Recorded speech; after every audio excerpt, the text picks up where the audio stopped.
Sound check. Test mic.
Hello and welcome to the stream.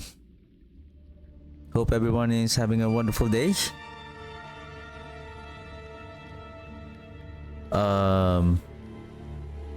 Well, I have already uploaded the build guide for the Archmage, and I'm trying to polish for the Shadowblight. I think I still have to do a couple of the testing to ensure that the runes, affixes that I have placed on my planner is working properly. I'm not fond. Because I have I made some changes before I left this build a week ago. So give me a second, let me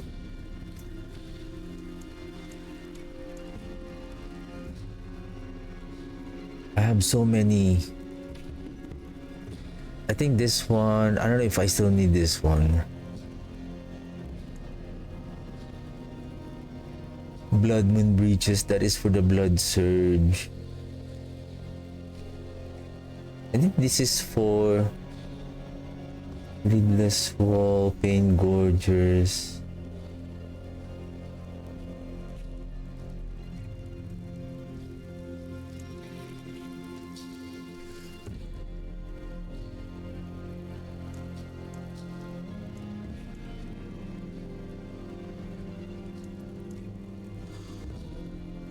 Where is, I think this is, no, not this one. I believe this one. Then this one.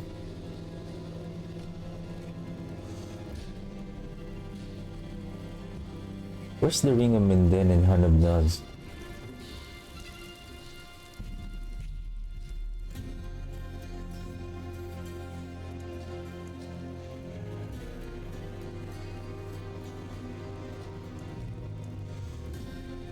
I have so many items, so I need to remove them in order to free up some space. Otherwise,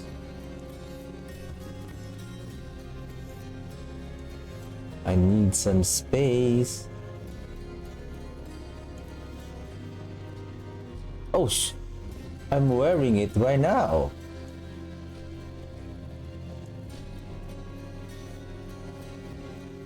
Yeah, this is the Lidless Wall. No, I believe this is the one. Ring of Menden, Hand of Naz. I'm missing one ring.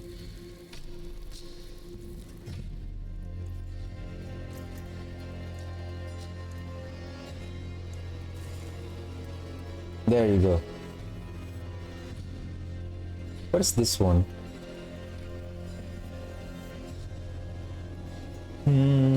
Nope.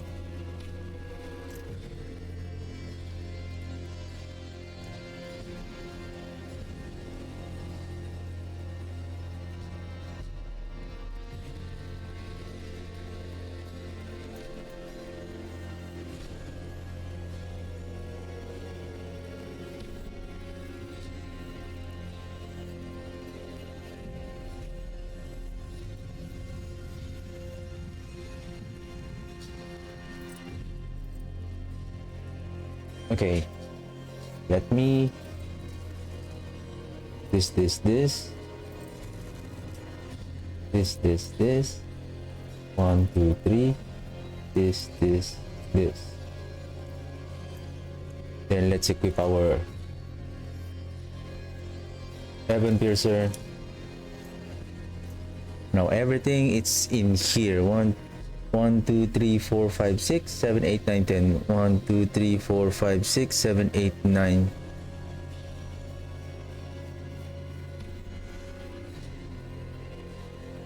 One, two, three, four, five, six, seven, eight, nine. Okay, 1, 2, 3, 4, 5, 6, 7, 8, 9.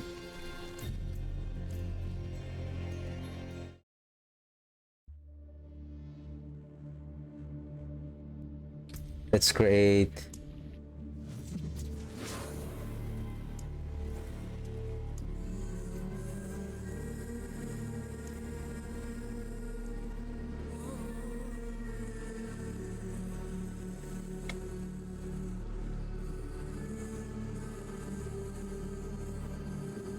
we're not allowed for special character, isn't it? Yeah. Even comma? No. Dash? No. Anything? Number? No. Oh, this is the maximum number of character?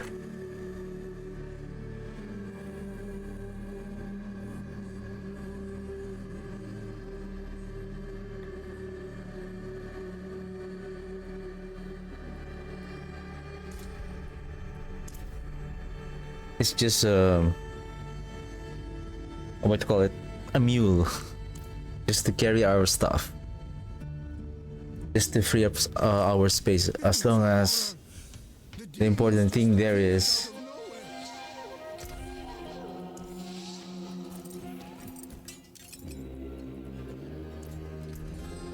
it's just there.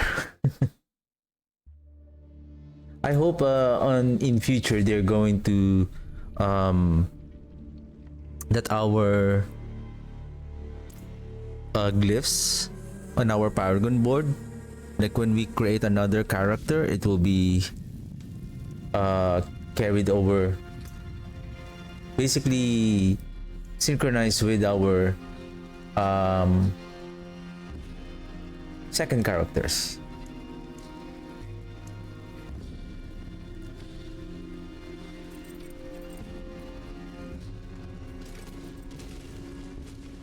Why do I have so many? 4, 5, 6, 7, 8, 9, 10, 11.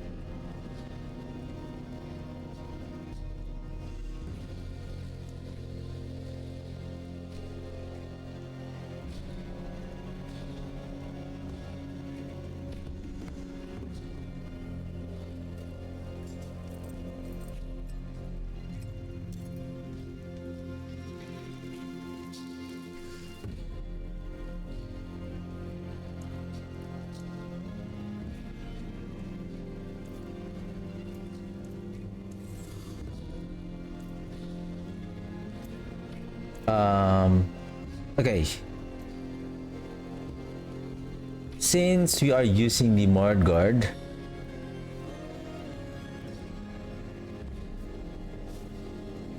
then we're gonna use this.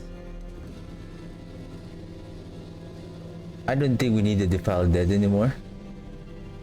We're going to use the Beast Cornered.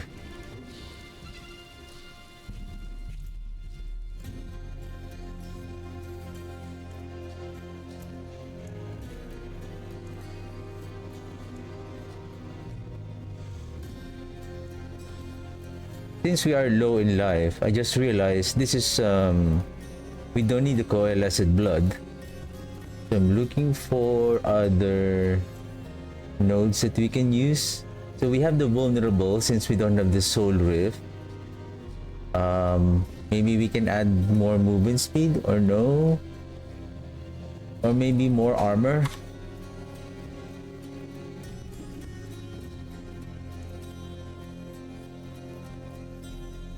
And then Ebon Piercer, attack speed, critical strike damage. Attack speed, critical strike damage.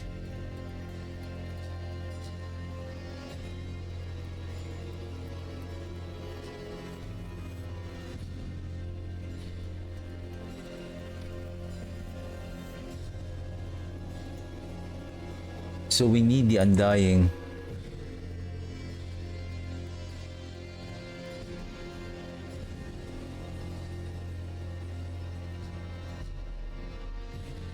I thought we can still use the Shielding Storm.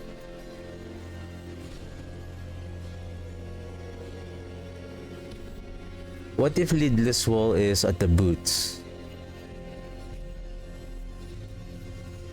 Then Curse Aura here, but we need the Undying.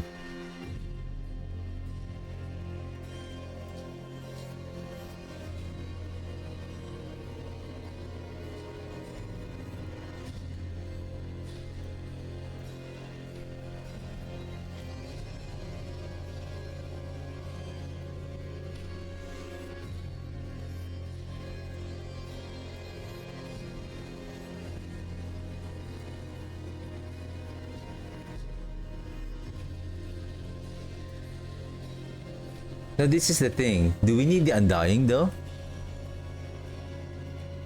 What if we have Shielding Storm since we're using the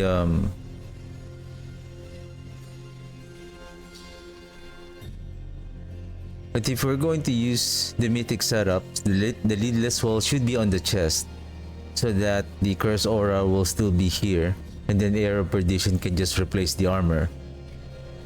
But we don't have a Lidless Wall on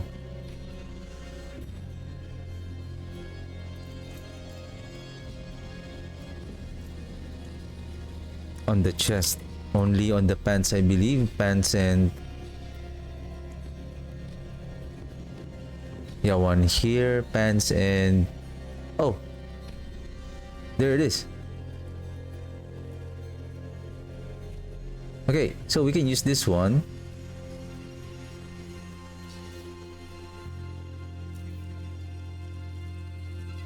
$29.14. Yeah, we can take advantage also of the cooldown, or we can add the essence per second, or maybe just okay, now the testing. If we're going to use the Shielding Storm,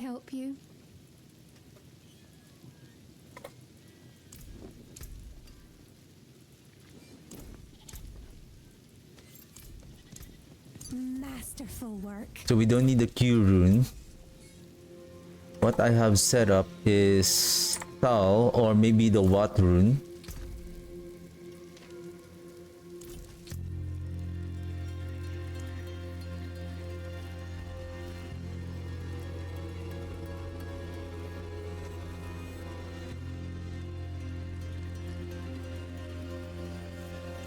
For pushing.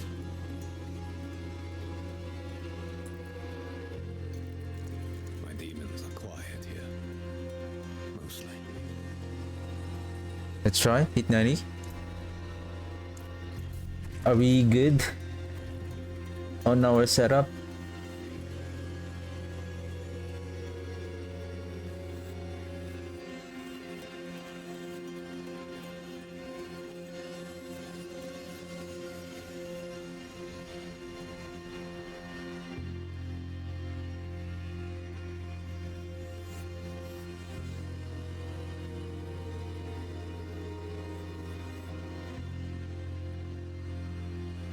Why I have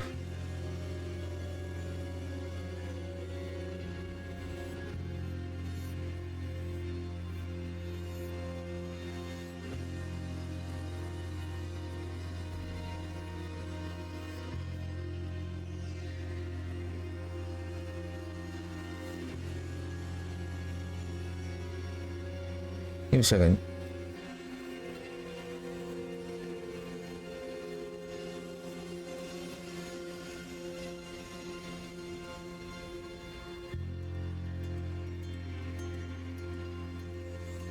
One, 5, 1, 5.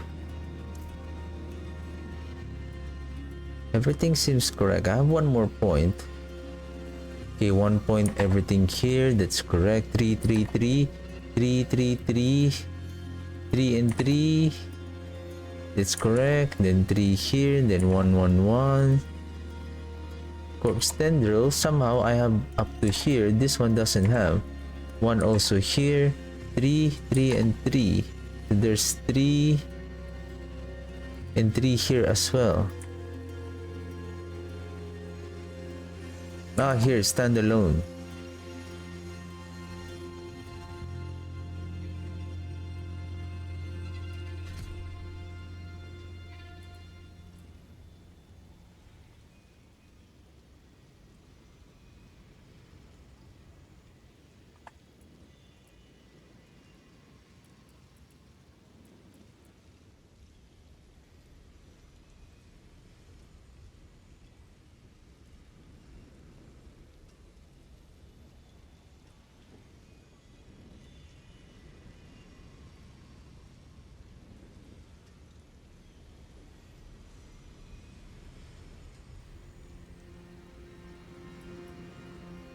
Okay.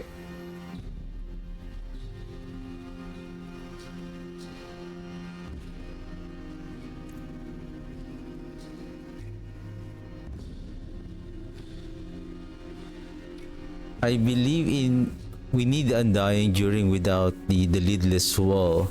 It's because of course we're low in life and we need as much as possible to regain half of our health. Half of our half of our not half, but basically we need to regain our life.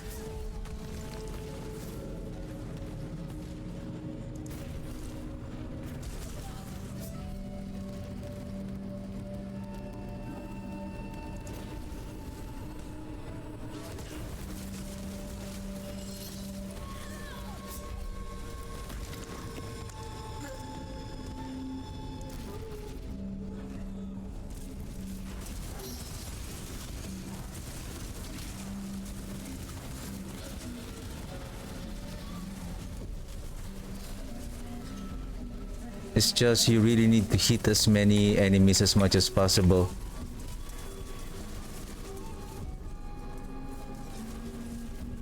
And basically the bone storm should be active most of the time.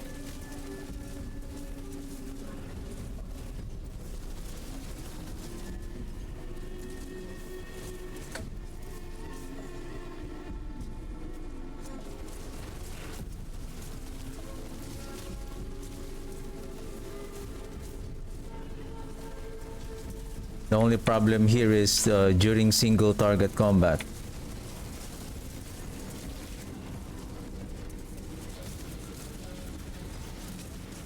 Now we have the killing threshold from the what rune. We have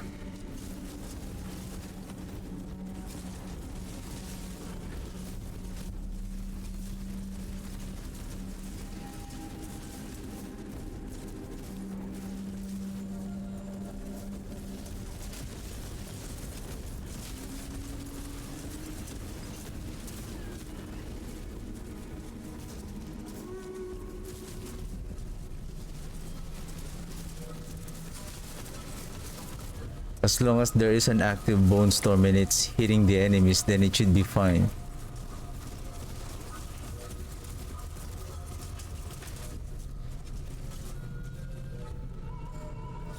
Okay, now we're moving to the second floor. At least the bone storm is again active.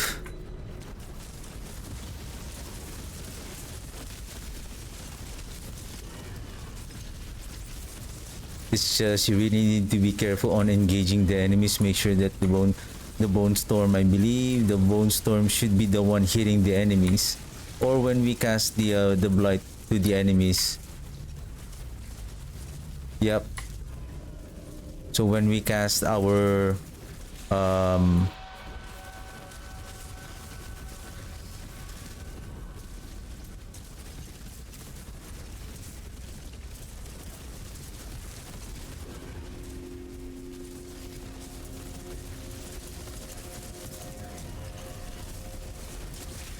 when we cast our blight, so we are getting that we are spawning new bone storm. to the enemy.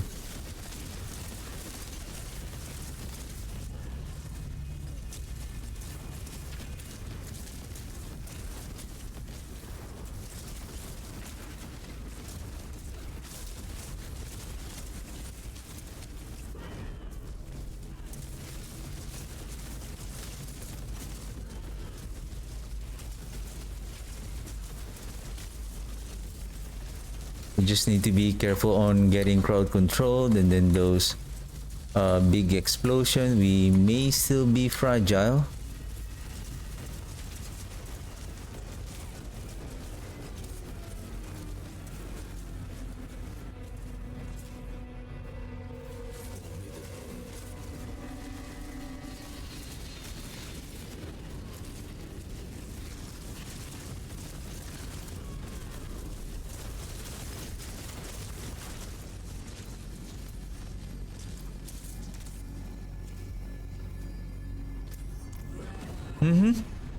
What the?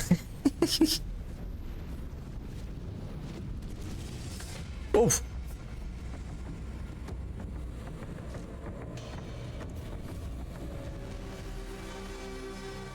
Nice one, Bramble. Nice one. Nice trick. Huh.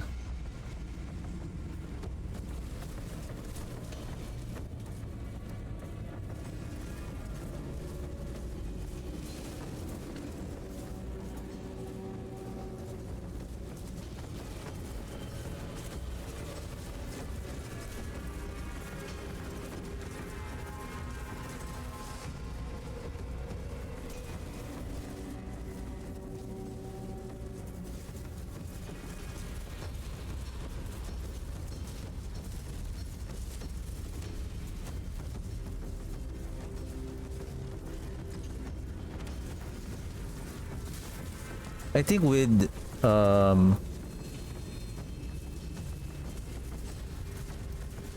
so far we can sustain the bone storm even though we don't have.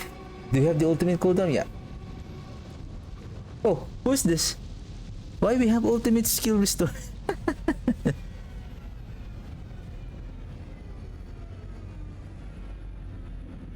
But it's working.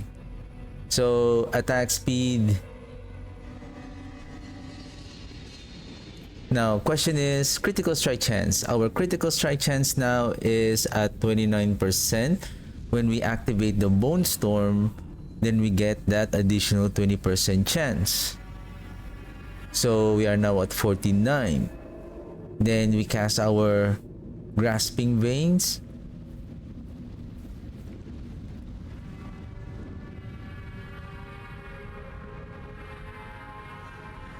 Oh, where is it? Then we have the 22. Basically, we are still losing a lot of excuse me. I'm getting hiccups.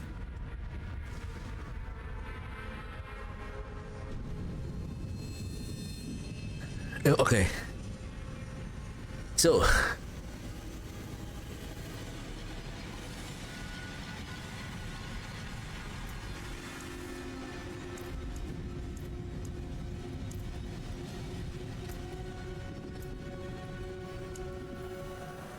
Abyssal, that's correct. Darkness, Essence, Amplify, Gravekeeper. Basically, even though the beast cornered is reducing our lives, if you imagine what's happening here, like when we cast our skill, we are draining our life, right? We are draining our life. And take note, this is essence cost 20. Somehow we can still regain our essence without the soul rift, without with just a bit. What if we don't have this one? No, never mind. We have this essence per second here. What if we don't have this one?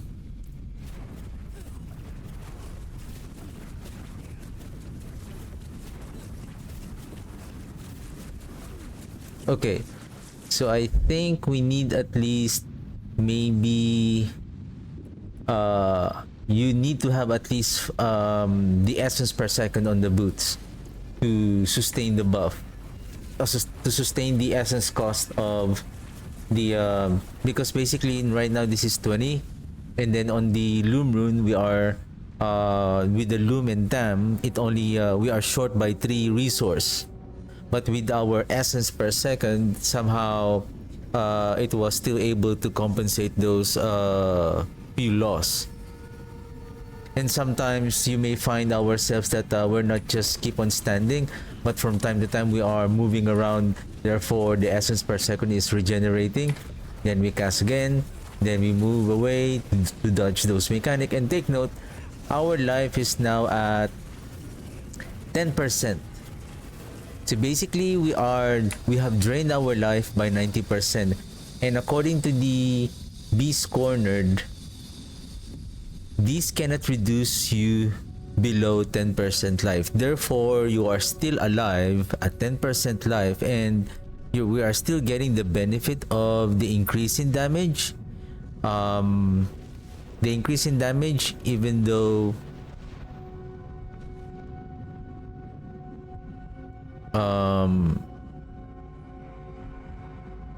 we are 10% below in life. So technically, we have reduced our life to 90%. 90% times 20% increase, so we are getting a total of 180 increase in damage. It's just we really need to be cautious and be careful to ensure that I don't know if we can still use the crazy brew here, or maybe just this one, just for an emergency, like when you consume the course we get that 2 second 2 second unstoppable. So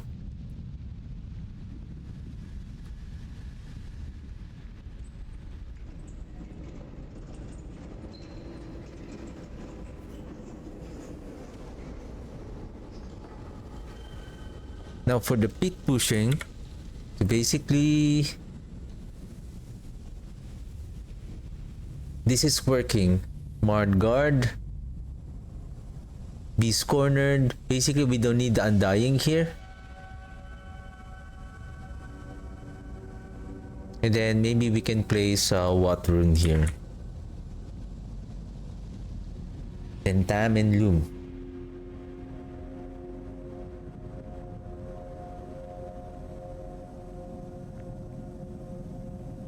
And then 2 skulls here, right?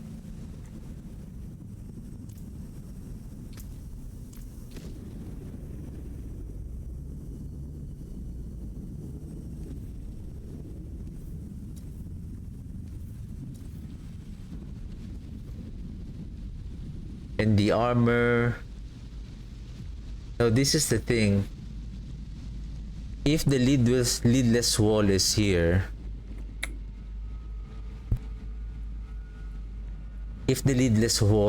then we place it with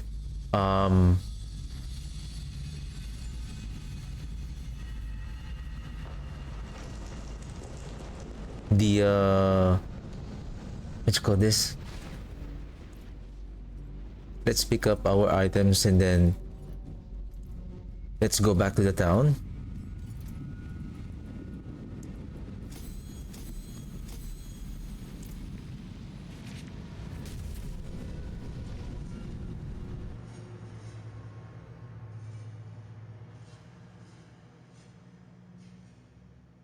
Sorry, somehow I'm having this some kind of a mild cold.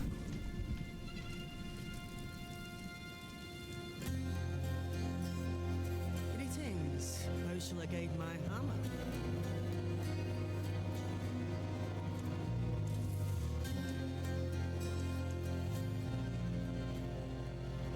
Yes, it will.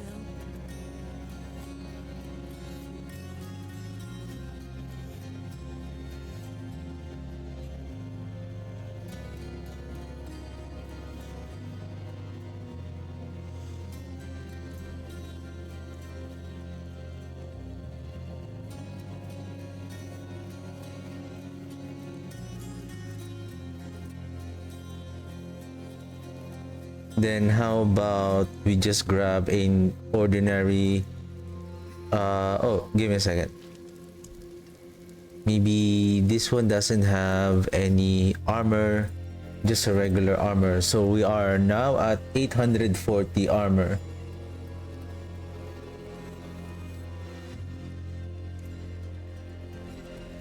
Resistances are still good, but what if, do I have a greater,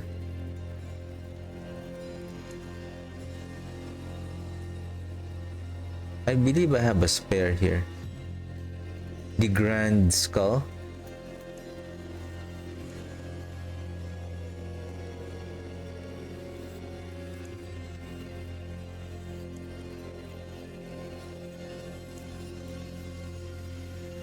Is it here? Or was it you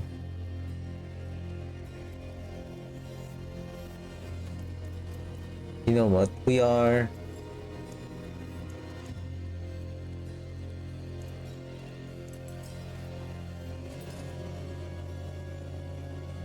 We're still short a bit.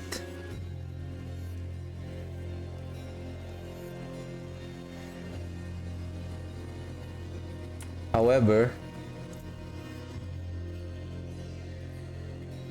maybe instead of life,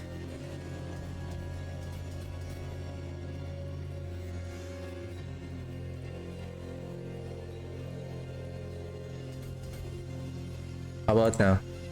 Oops.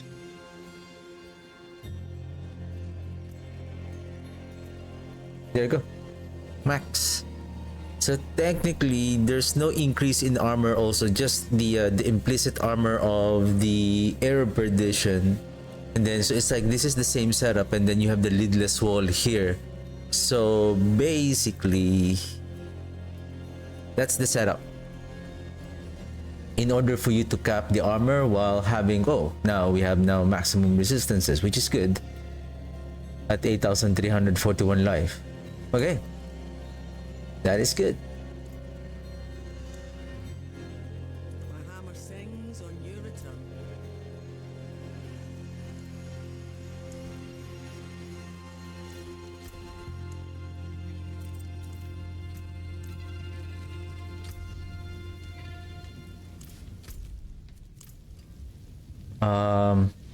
What else am I going to do? So the next step would be, so with regards to the chaos with the mythic setup, so basically this is still correct. So on the Paragon board, we need to chase the armors on the frailty.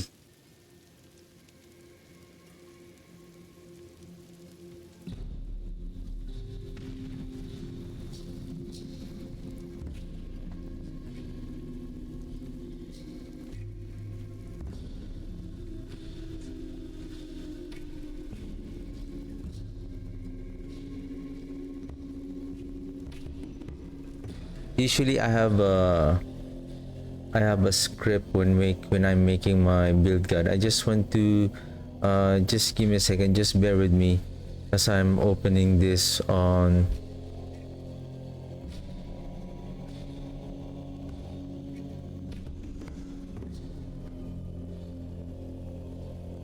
Blight, Shadowblight. So give me a second. To increase the armor further when using air when adding air of perdition, make sure to get the armor nodes on frailty board. Okay.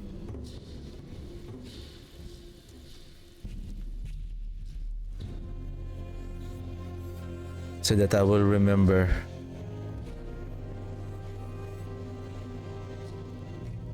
Okay, so now if I'm going to do a past farm setup.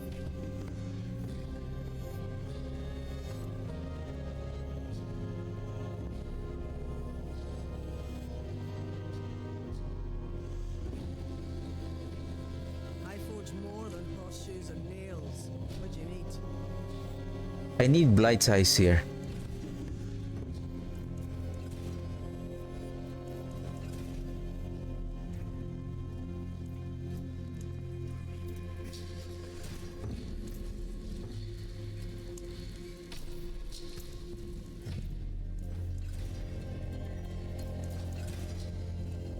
Gotcha. Blight size, and then blight size here as well.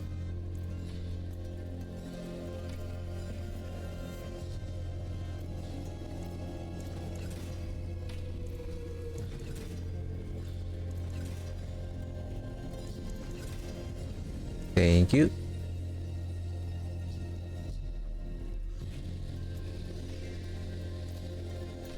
I believe there's no maximum size for the blight.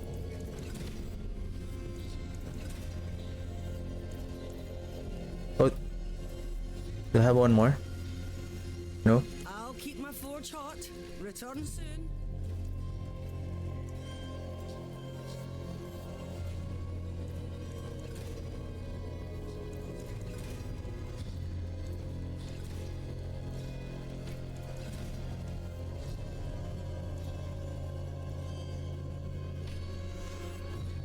Blight sized effect. Oh, amount is capped at 100. Okay. I'll keep my forge hot. Now, for speed farming, do we need the...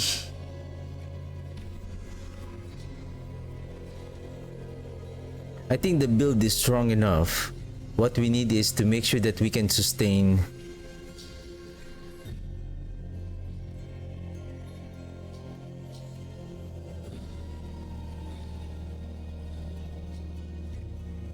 I don't know if Undying would still help.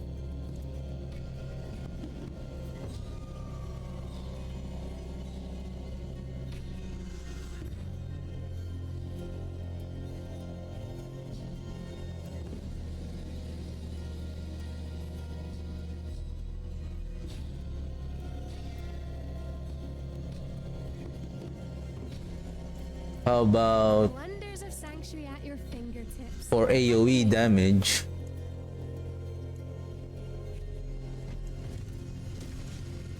Should we replace them with Ultimate Shadow?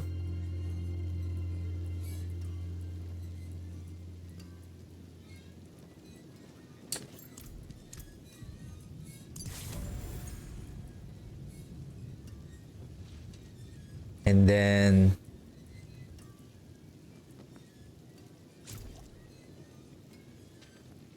Void Aspect.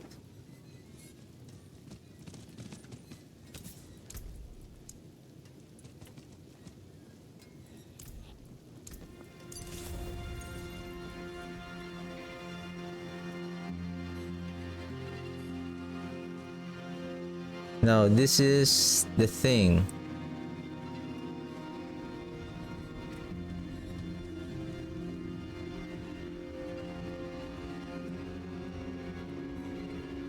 My demons are quiet here. Mostly. Should we use a double weapon here? Like single hand and then offhand? So that we can place the so that we're not going to lose the curse aura. My only concern now here is considering what is the cooldown? 29.14. What is the duration of the bone storm? 15.1 seconds. Does the 14 seconds is enough from our lucky hit to proc, but we don't have any more lucky hits to reduce the cooldown?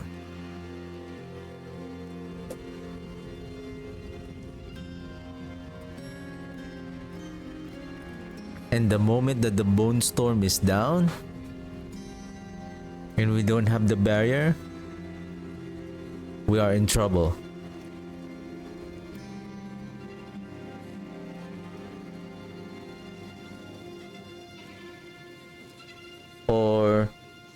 we don't need the void aspect.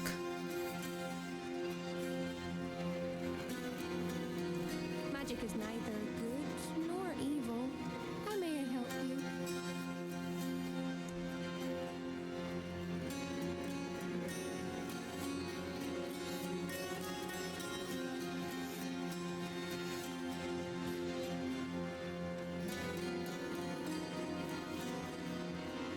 May you Well, there is another one with wonders. that would help.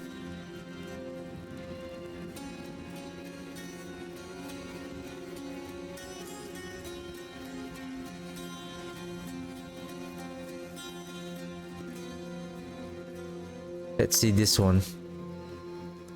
And let's try just a Inferno Horde Wave 8.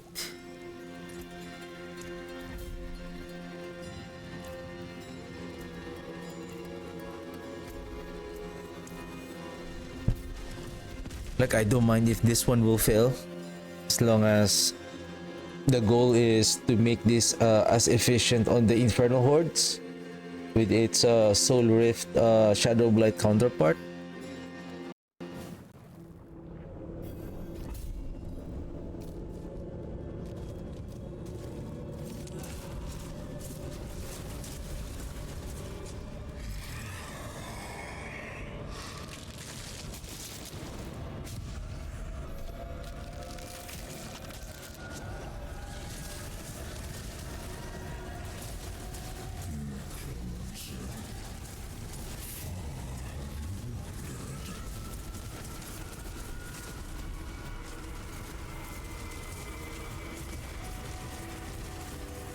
The goal here is like, I don't have to move around. Just chill and relax, right? Like, if there's a soul spire, then we chase the soul spire.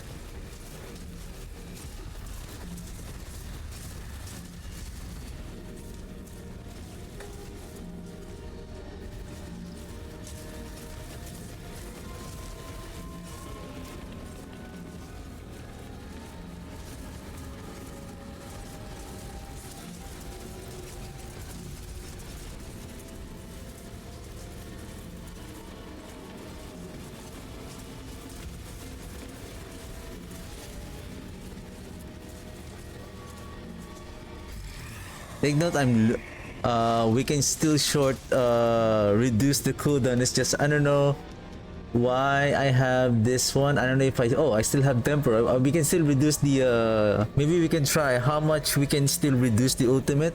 We still have 29.14. If this is the same as this one with 11 point something, then we can still reduce this by 2 more seconds, so 2.9, so approximately like 3. So we can reduce the 29.14 minus 2.9, so 227.14, 26, then it will go down to 26. So meaning the 26 is, so basically we are just around 11 seconds.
You know what's ironic? What I have noticed is that somehow the opponents are not that aggressive.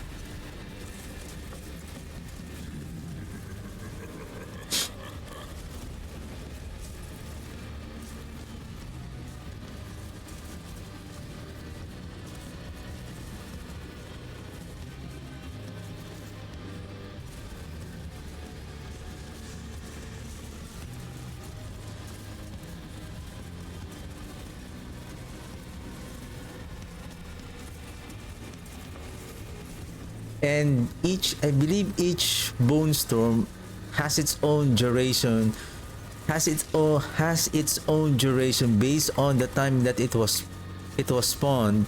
I believe somehow, even though the bone storm is already expired, as long as there is an existing bone storm that keeps on hitting the enemies, so basically we are still getting that shielding storm, the barrier from the shielding storm.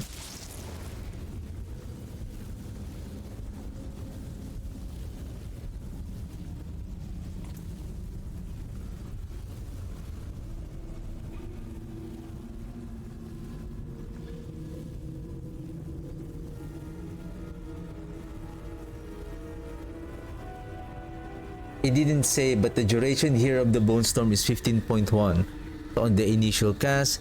As long as when basically the moment that the bone storm expire, it doesn't rely, even though the bone storm has already finished its duration, the main skill bone storm, as long as there is an existing bone storm and it's hitting the enemy, so basically it has its own cooldown. Basically, if for example the initial bone storm and then the fifth bone storm casted or spawned after 3 seconds from the initial bone storm, so the fifth one will have still the duration will still keeps on going. So basically you still have a bone storm. For example, if the fifth bone storm appeared on the 3rd second, so meaning if our duration is only 15, then we still have a bone storm active up to 18 seconds, if that makes sense. Should I go with Stalking Devil or either spawns faster? I believe I have to go with this one.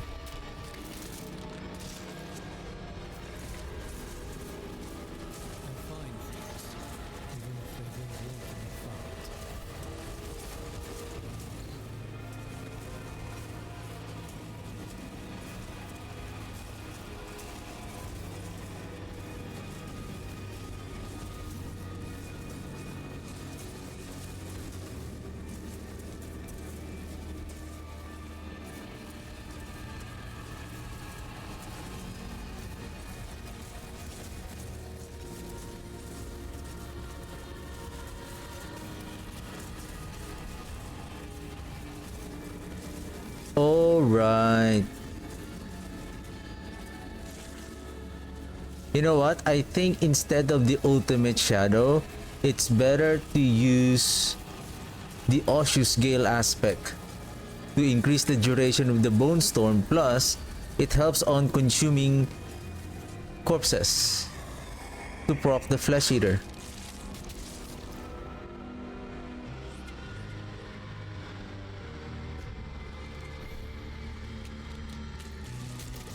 Uh-oh.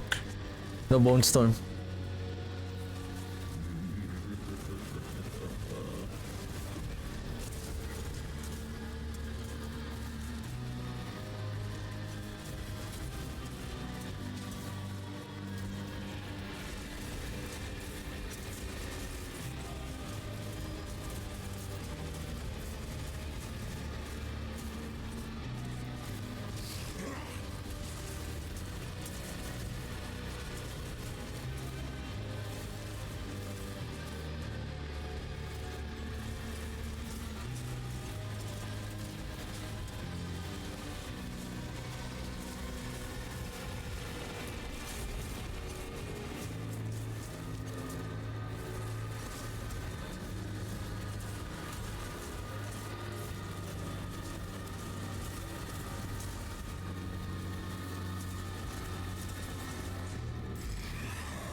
That way, it will also increase the bone storm duration by using that Osseous Gale. I think even though we don't have the dam aspect, we are still okay with our DPS.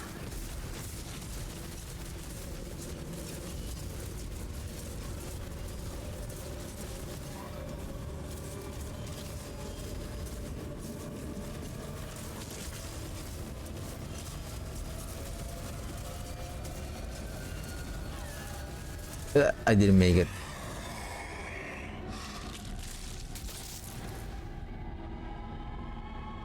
Peter feeds.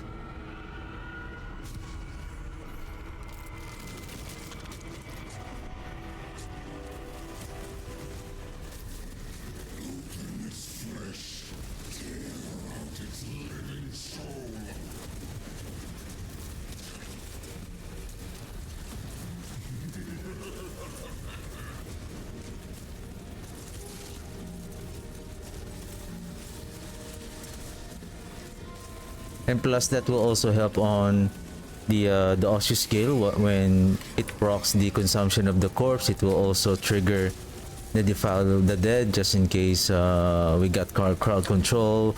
We have a means to be unstoppable.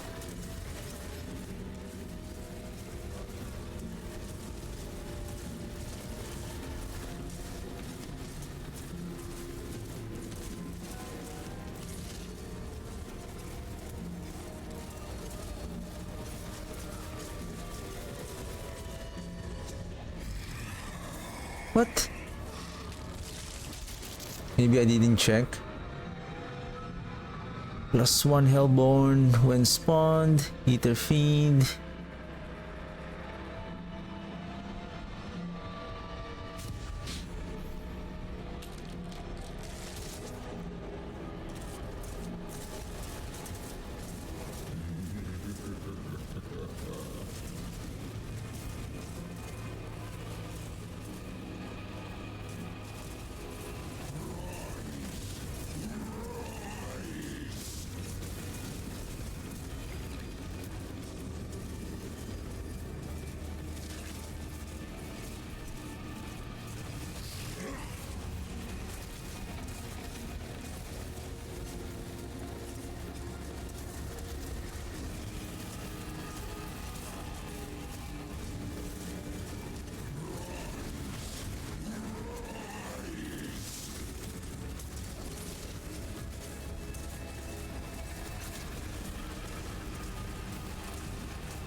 I was short.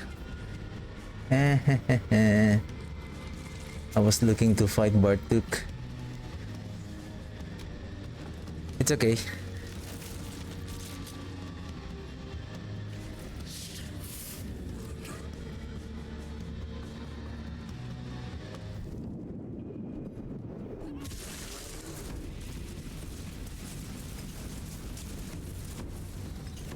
Let's do one wave then.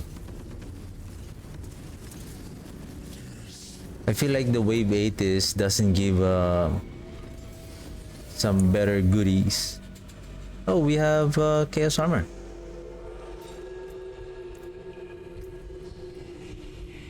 Black Reaver. Okay.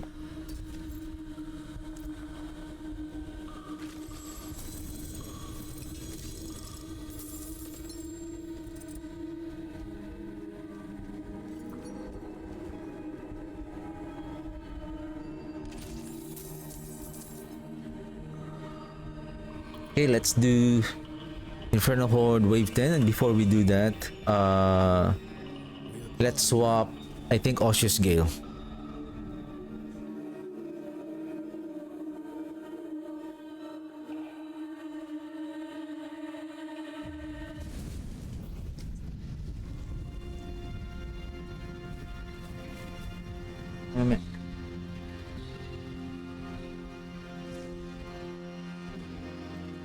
It is done.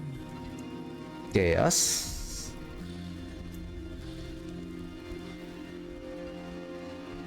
Attack speed, resource cost reduction. Maybe I have some use for that, but I don't know where yet. Because basically that's an amulet. I think I don't have so much amulet on my gear.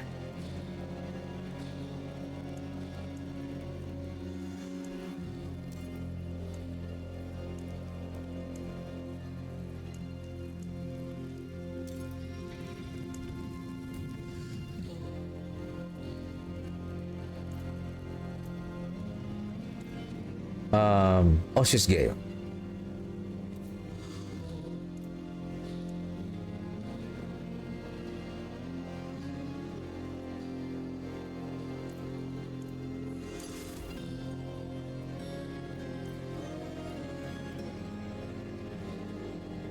Are we good? Yep. Okay, let's try wave 10.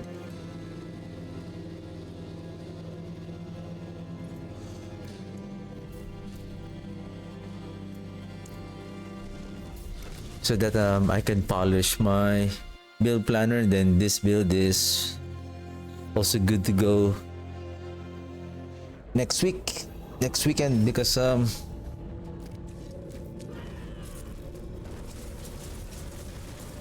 that is my only time to stream, to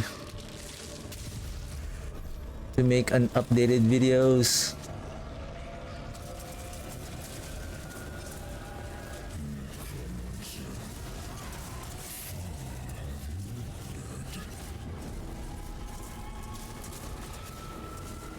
I think what Oshi's Gale is doing, it consumes the corpse, but it doesn't proc the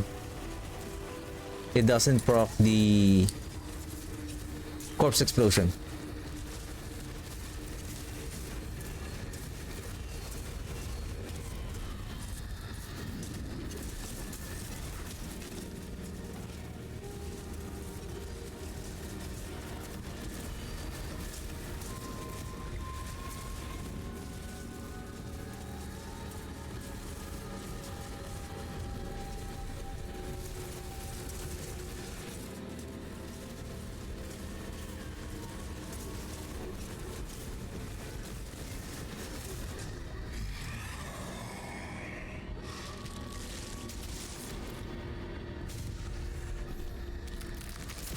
I need spires.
We need spires, and we still have our bone storm active.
I was thinking maybe if I took that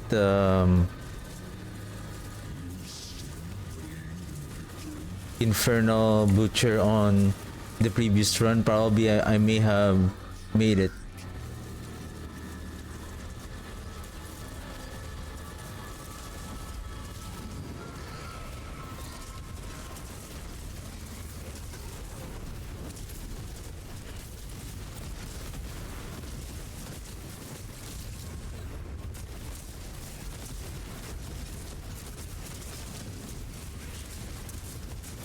The amount of enemies that are spawning on the soul spire when it's active, or when you get there, like there should be a lot, like enough to kill them right away. Like we are still waiting for the volume of the monsters to pile up in order to kill the soul spire.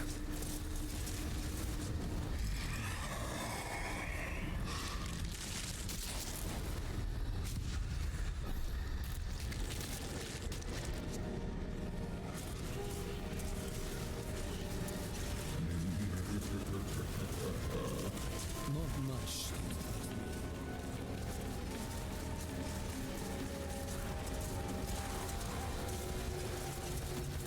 Crit chance 43.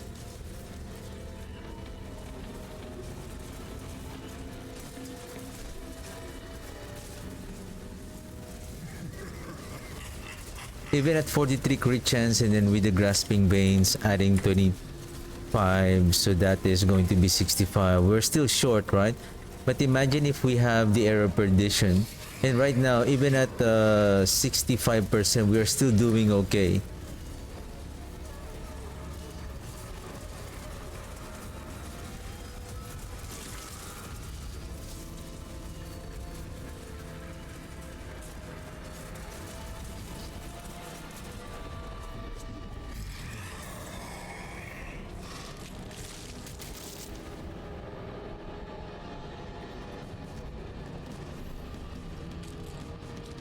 This is not good.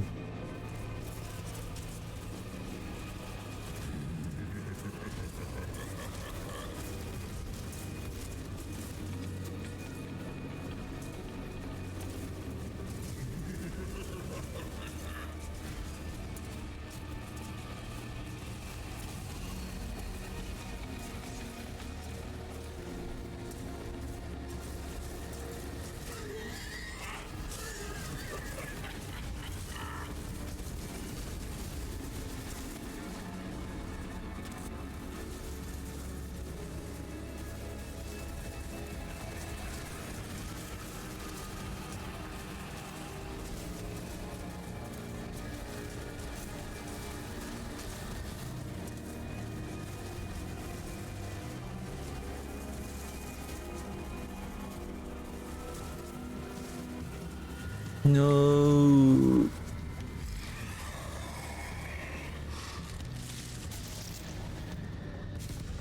Wow, we're having a bad luck on our run now.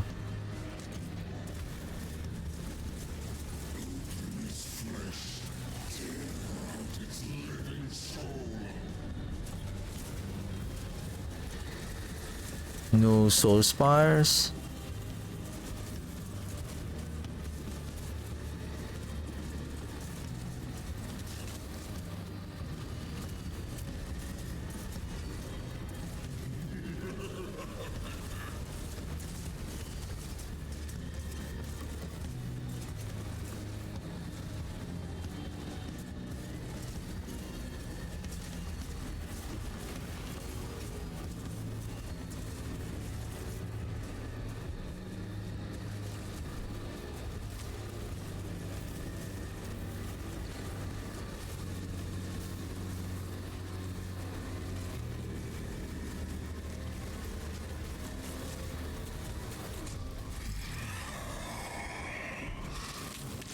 Pressure spars, exalt. Do I have exalted hordes?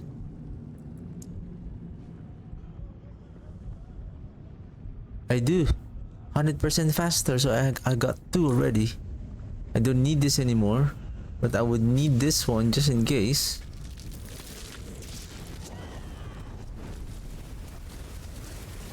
But we are now at wave 8.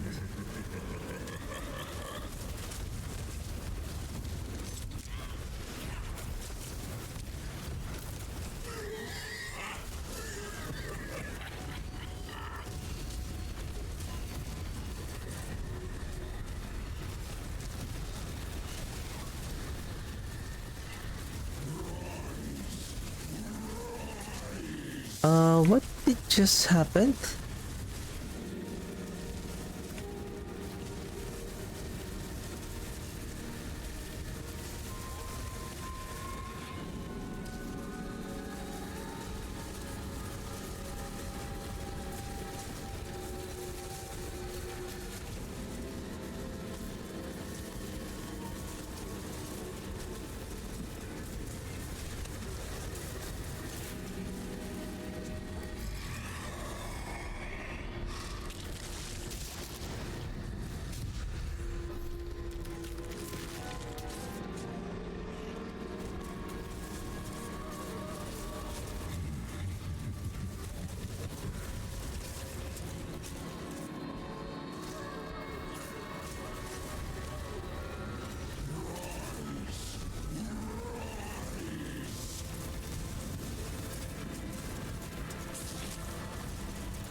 The hungry sparse is already too late. Why only now?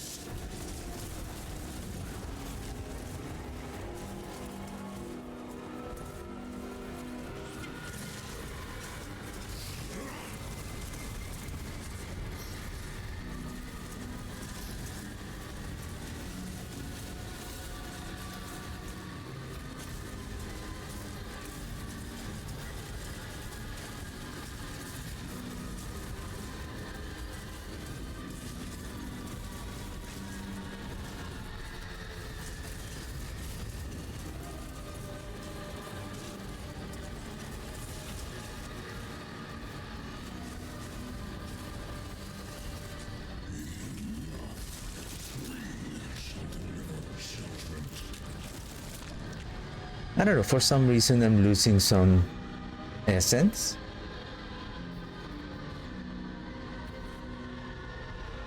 And then I lost my bone storm also.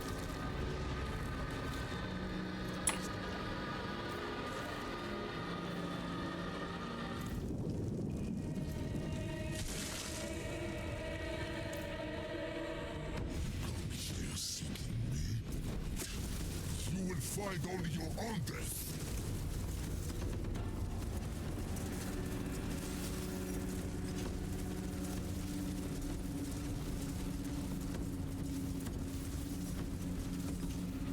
Somehow I cannot cast the corpse tendrils. Is it because the the bone storm keeps on consuming them?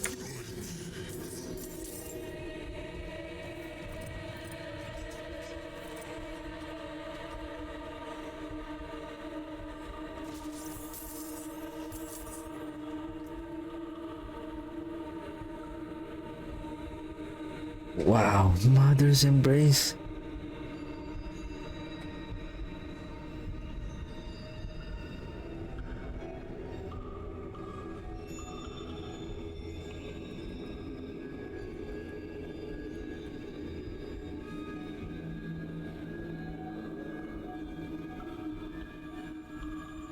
And then it also has the cooldown reduction. Yeah, probably. Well, basically, we managed to prove gain a damage bonus after consuming 3 corpses. And then we have the Gravekeeper.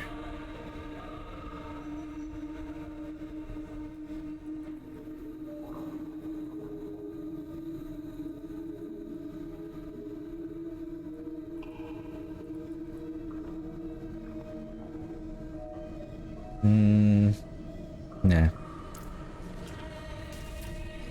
So anyway, so at least we have proven the I think we don't need the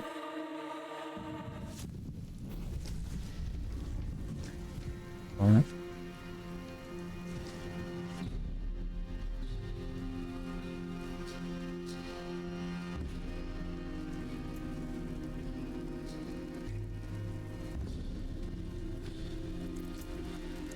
Mother's Embrace.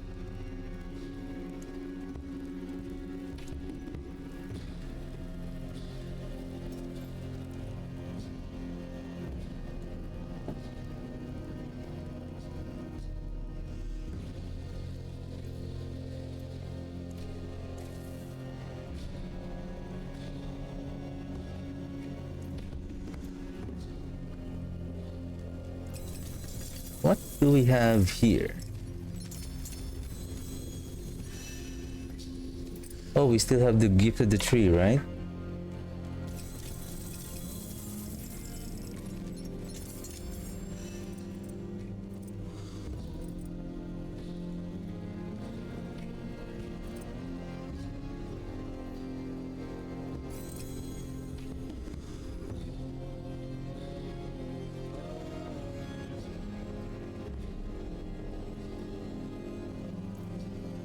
Salvage. How shall I gain my hammer? I'll keep my forge hot. Return. The wonders of sanctuary at your fingertips. How may I Maybe help here would be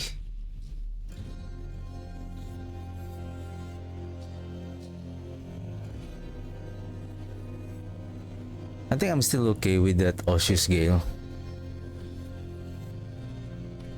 The magics await your return.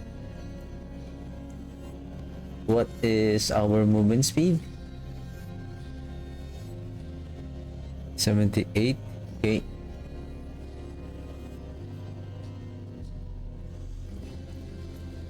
Let's go to the before I continue on. So basically so before I forget. So for speed farming, for speed, oh no, for Infernal Horde or speed farming, replace Tal or replace Watt with Zekrun and replace Damned with Osseous Gale aspect for longer duration on Bone Storm. What is the spelling of the Osseous Gale? Osseous Gale. I'm missing the E. Oh, the O.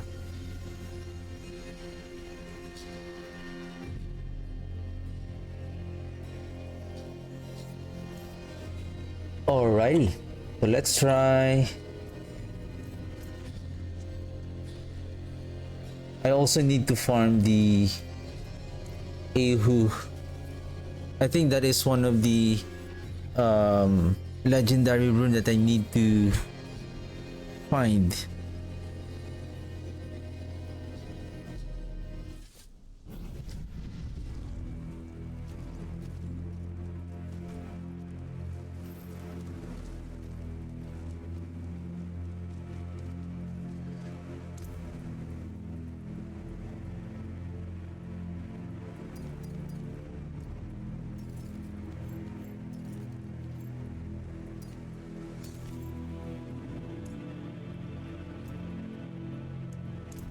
Okay, let's grind for this Ahu rune. Oh, by the way, speaking of, you may have noticed on the start of the stream why I have so many gears for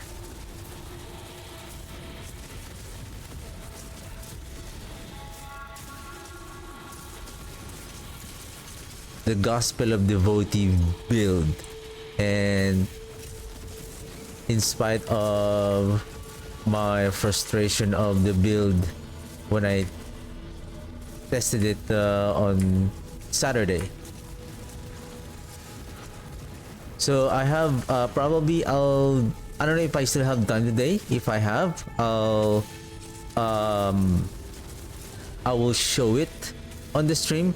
And basically I've been conducting some testing yesterday. So what I did is I used the Mard Guard and the Beast Cornered combo. So basically draining our life, so we're getting this 180% total increase in damage, and we're talking about 180 increase in damage somehow by using that. So it increased our damage also. Well, it makes sense. I mean, there's nothing to be surprised about it because we are talking about, excuse me, we are talking about 180% damage. And there's one thing that I have noticed when with regards to the damage, somehow I tried to play the Bone Spirit alone without using the Shattered Spirit, and it is not a surprise that the damage of the Bone Spirit, especially now that the Overpower has been nerfed, because that is where why Bone Spirit is so powerful in the past before the Overpower was nerfed. It deals, basically it is one of the highest dealing damage of the bone the necromancer skill, even before the blood spear. With the introduction of when they reworked the bone spirit, and then when they reworked the when they introduced the path of Jargul, introducing this pacing poltergeist. So it really increased the potential of the bone spirit, not until the Overpower has been nerfed. And basically with using the Banished Lord talisman, if you can reach your essence, and I believe it's not that hard to do, if you will be able to reach your essence to 275, so basically since the bone spirit is consuming all of the essence, so basically it activates the guarantee to overpower crit after consuming 275 of your essence in one single shot, on one single cast. Consume your 275, procs the Banished Lord talisman.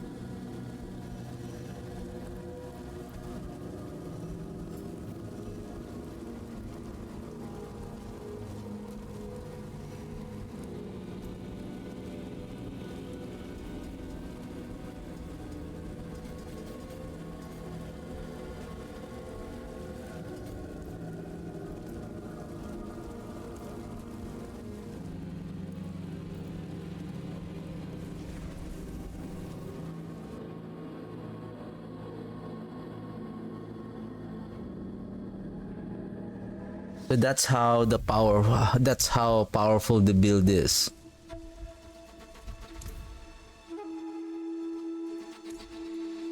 So when I was testing it, like, it's really weak. Like, it's almost the same. Basically, it's now almost the same as the bone spear. It's very weak because it doesn't have so many damage scaling other than basically it doesn't have any increase in their damage. It's just only on their critical strike damage. They don't have good scaling on the their physical damage. So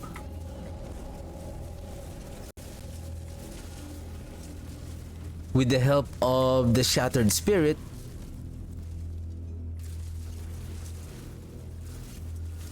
so we're adding bone splinters on our. So basically what happened is so what I did yesterday is I remove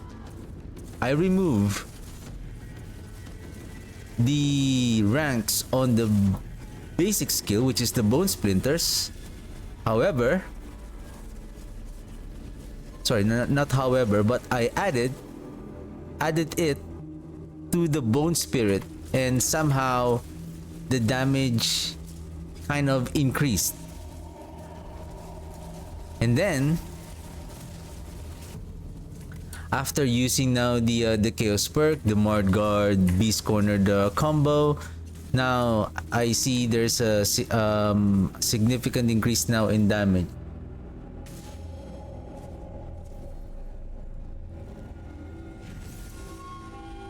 Then I was still thinking whether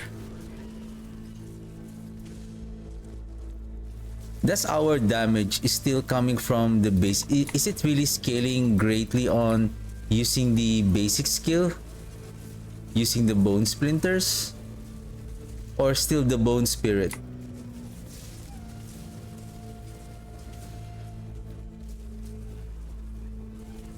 Actually, I did some testing yesterday without you. Basically, all of the build that I did, all of the setup that I did, there's no Gospel of the Devotee. Just the Varathiel, the Shard of Varathiel,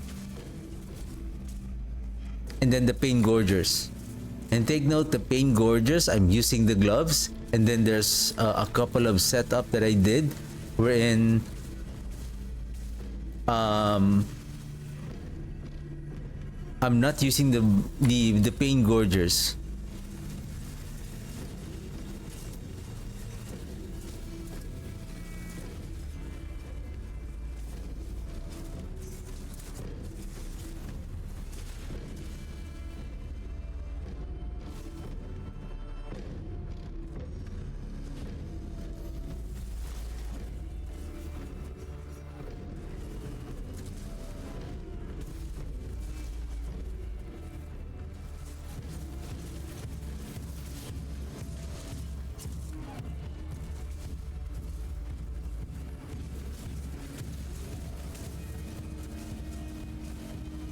It still has a good clearing speed.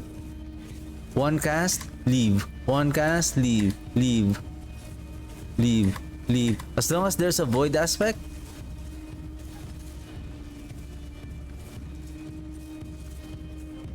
it helps on grouping the enemies together.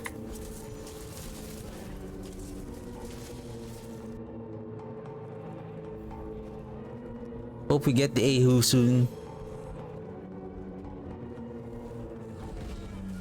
Oh, it's sneakers.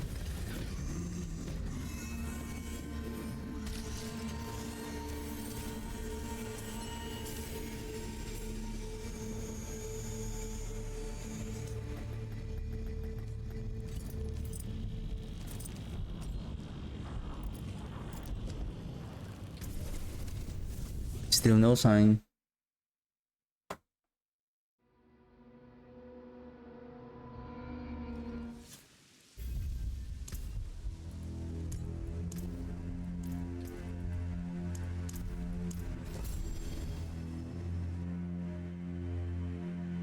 No sign of Ahu, we need Ahu.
think let's we need to grab this beacon.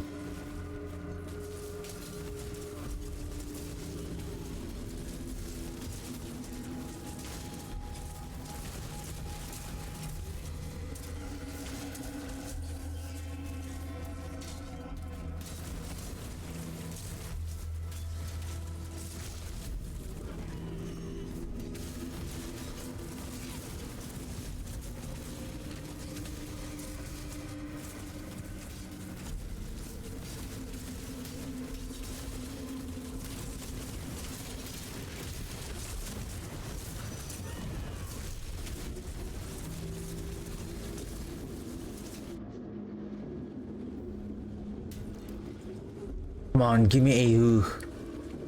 Hey, who? I need no past, only a hunt. I was created.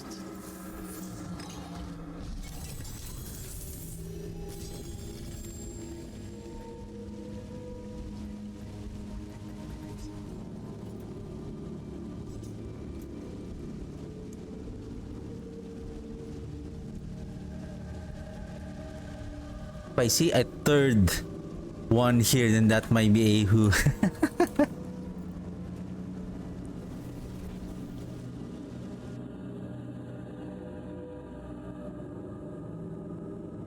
You know what? Before we continue, maybe we can get the Ahu from farming the boss. Okay, let's start farming the boss now.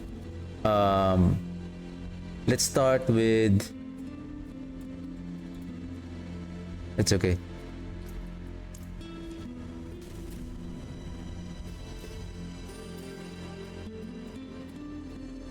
Let's start with Duriel.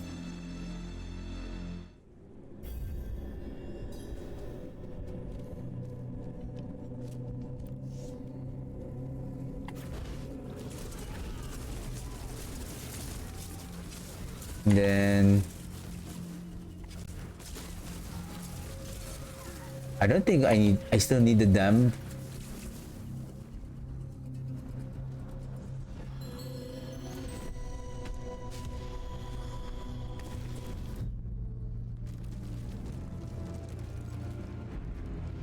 I should have salvaged the item on my inventory.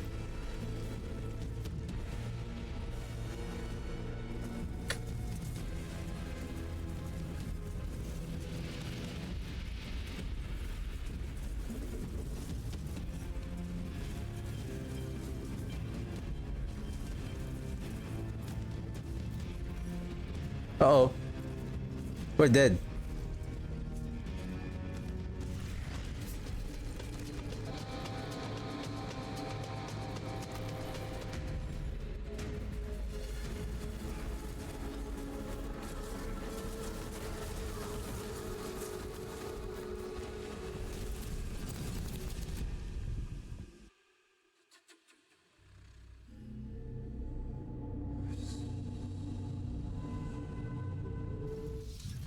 We could use the respites. That is really weird.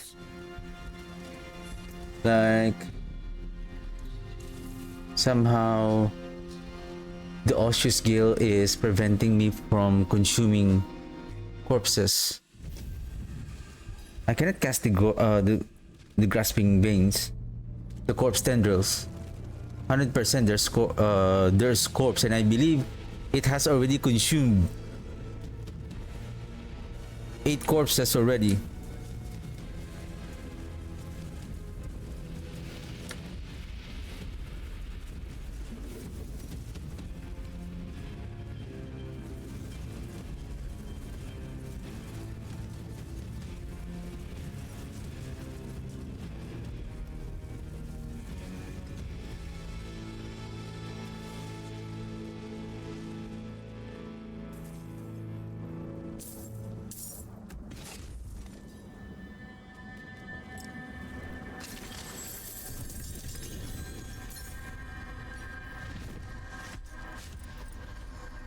And rune.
Oh, shoot.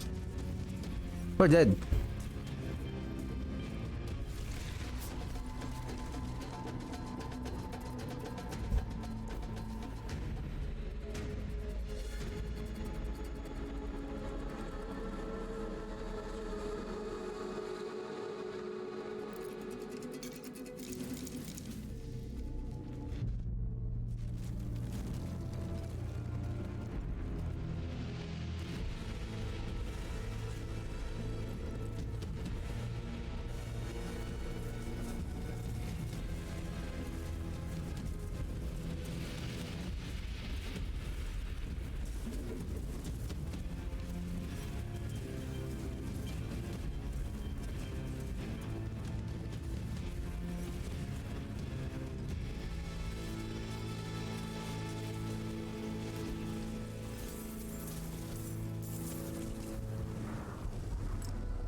Ouch, ouch.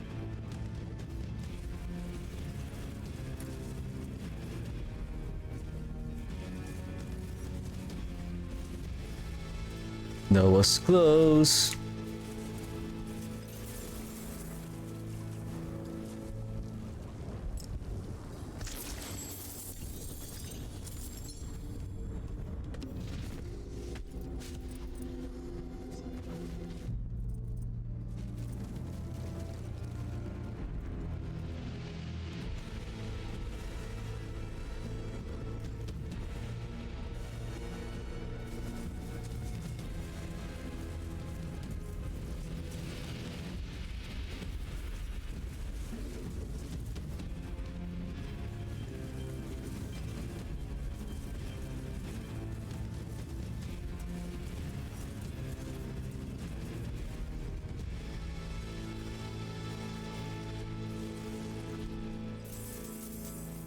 We have 12 more runs.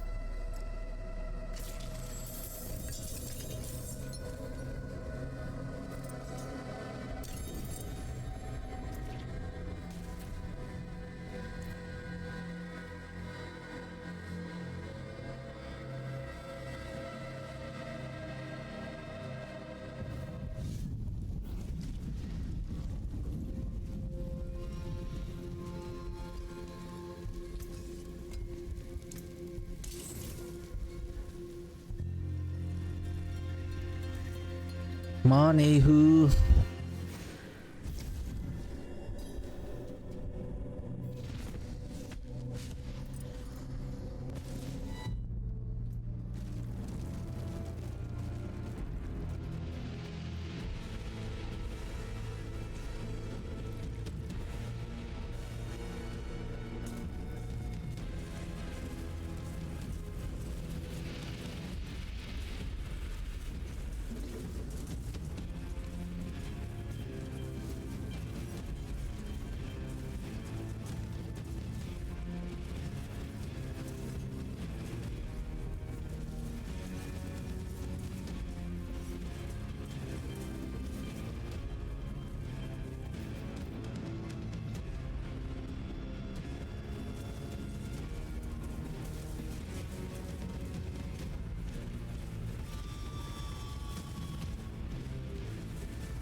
I think let's gamble for... I think I'm still missing some rings.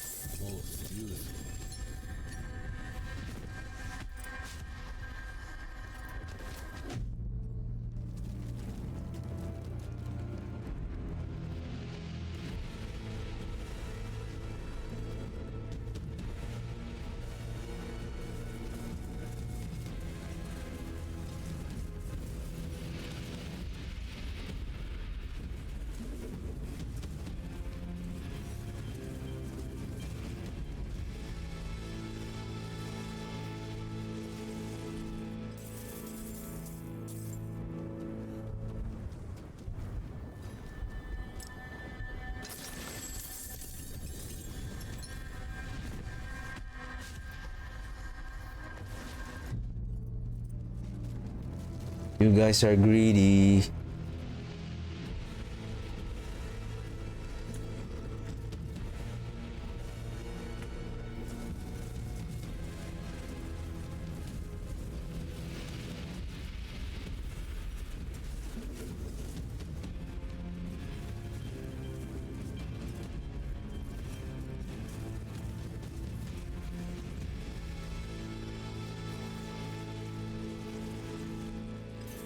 And there's one more thing about the bone heals. I think it was introduced last season, wherein there is a new aspect called decaying humerus. I don't know if I have showed it on my stream 2 days ago, that it converts the bone skills to deal shadow damage instead of physical.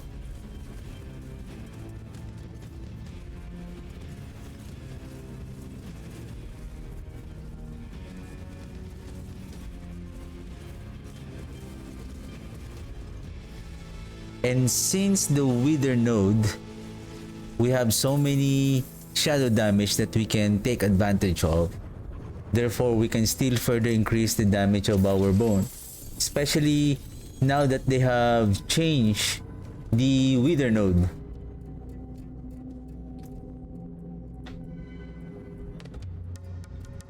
Before, the wither node states that your corrupting damage when you have a maximum of 3000 2000 intelligence. Is it 2000 or 3000?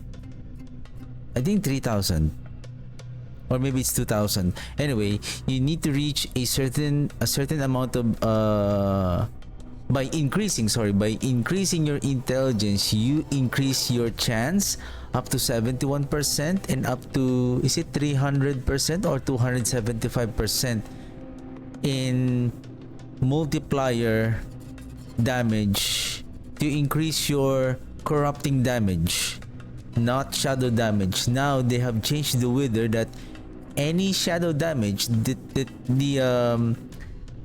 shadow damage is any skills as long as it deals shadow damage. So by using the humerus, decaying humerus aspect, so it converts the damage type of your bone skill from physical to shadow damage. Therefore, you can still use the wither node and the wither, basically the wither board, to increase the damage of your bone skills. And now you can take advantage of the glyph called darkness.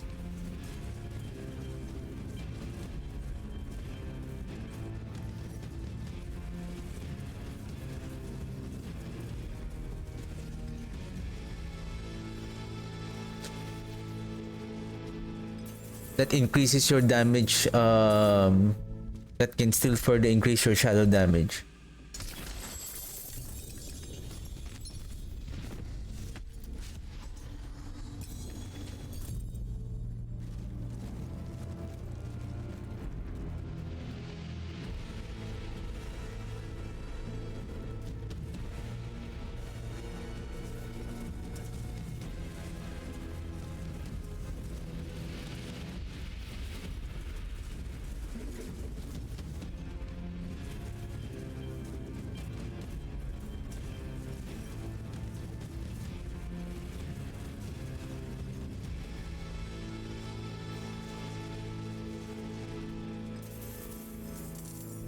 If you accidentally got knocked down, just quickly dash.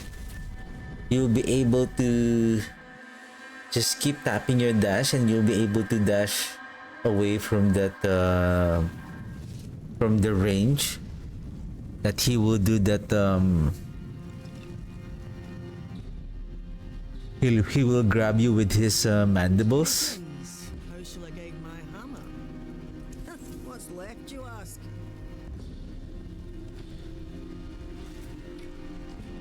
And then it will pulse you and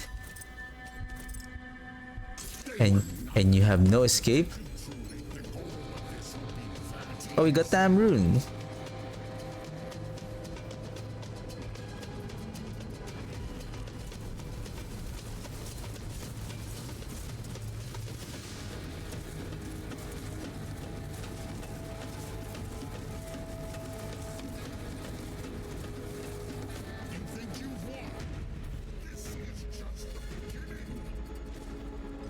Give me the husk. Oh! Helm! Helm! Ancestral! Air perdition, please. Air of perdition. Air of perdition! Oh! Oh my goodness! Thank you. Critical strike chance. Core skill, it's okay. Ooh. We got it finally.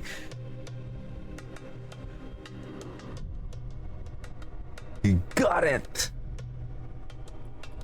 You got one. Woohoo! Thank you. Thank you, Duri. You made my day.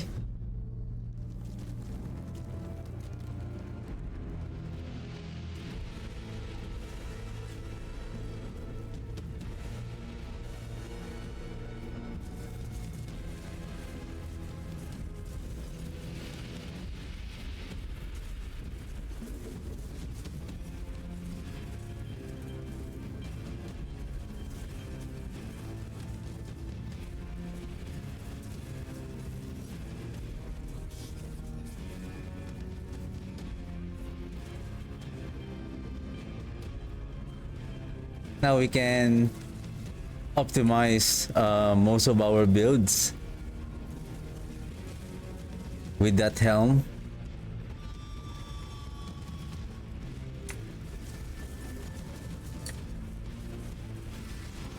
Nice. Whew. What a run, what a run.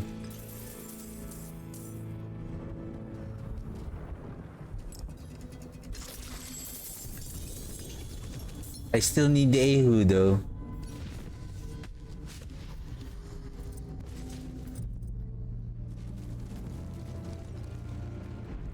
And we have the lidless wall on the chest, right? So we can use it. Oh, that was close.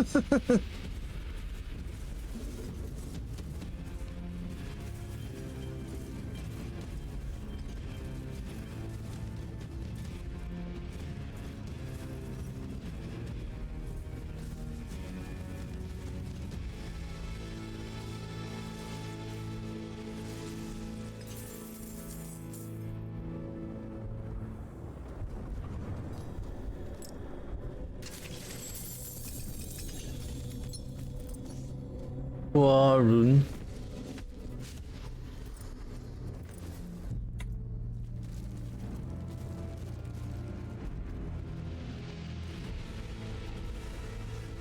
So far we got approximately like 2 to 3, I believe.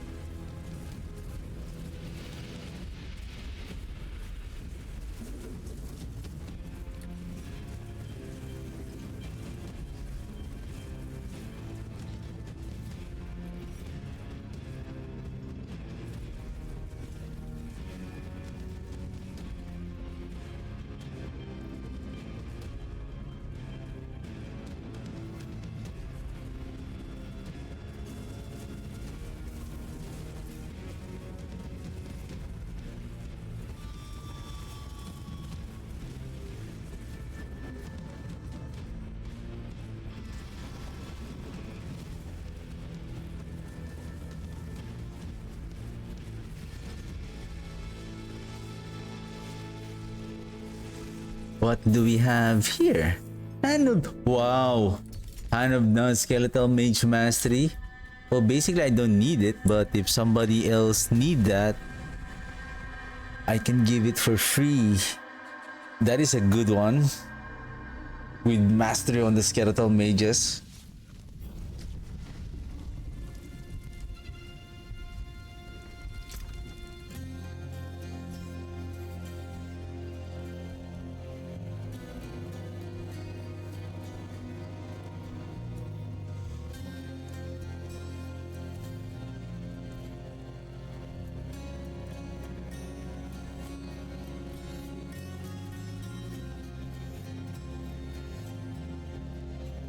Double check, double check. Everything is favorite.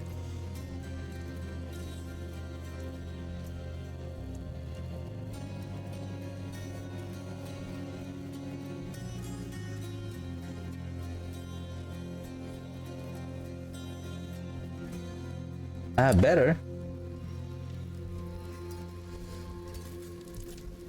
Greetings. How shall I guide? What's left, you ask?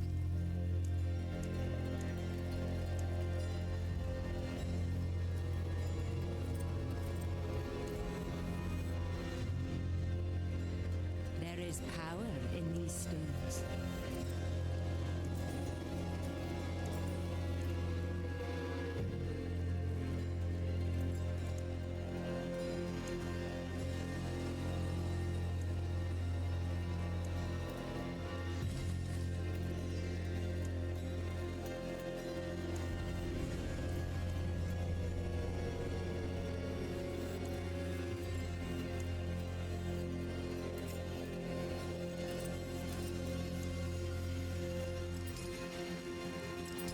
Okay, next.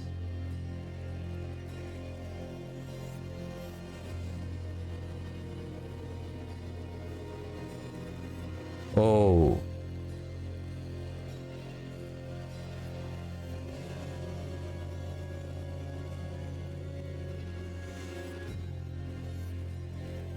Let's go back to our drawing board. We have a problem. Houston, we have a problem.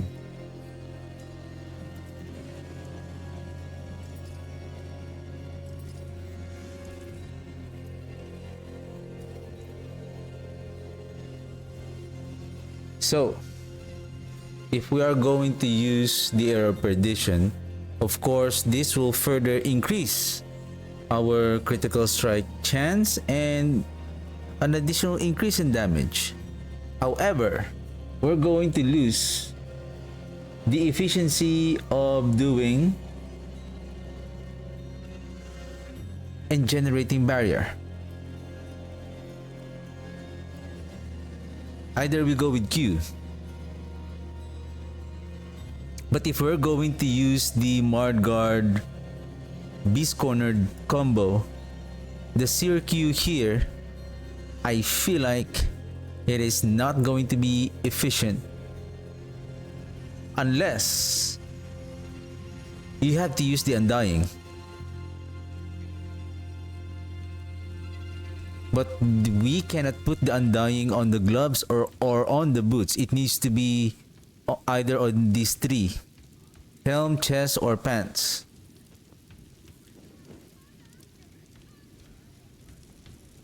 Either Ebon Piercer here or either way.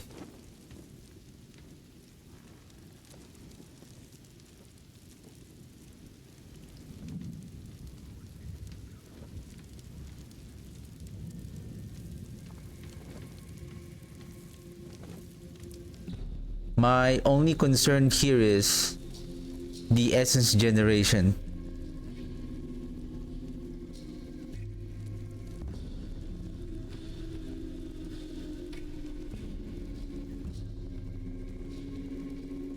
Okay, for the sake of testing, just to make sure. So, let me just use any chaos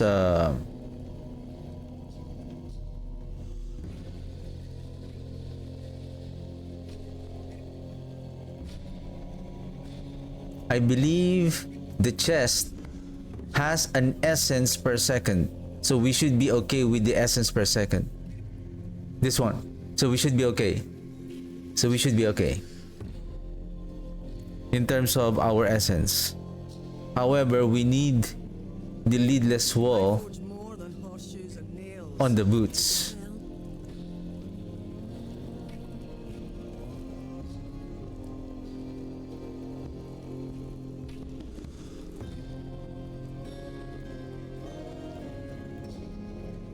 Then this one is just a regular, an ancestral legendary armor, and then we're gonna place here the shielding storm.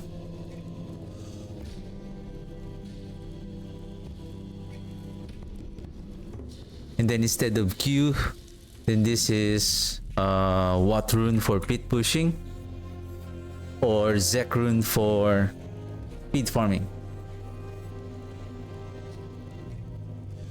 Or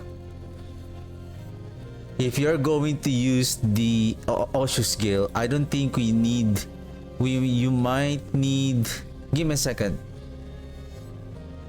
We lost 12%, approximately up to 15%.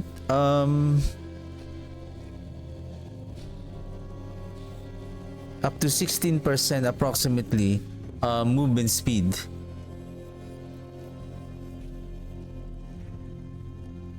But we're only capped at 200%, right?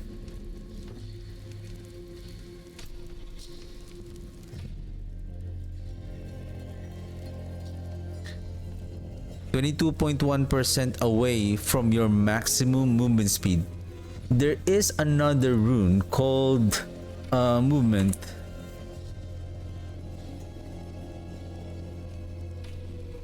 Qua rune.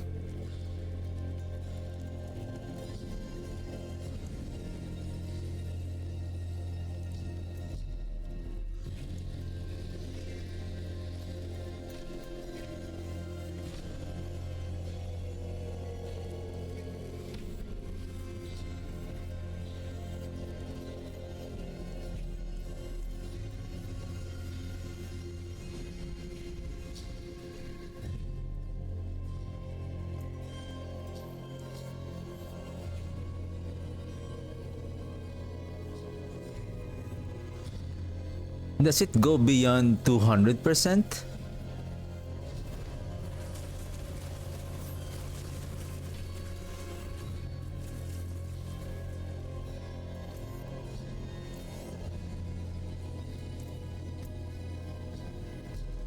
Okay, we're just gonna keep going up.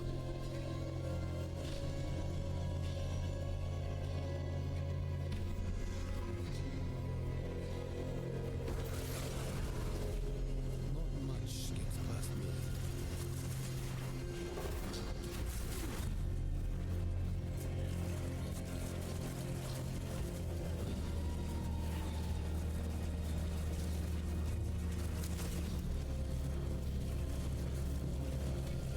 200 maximum. Okay.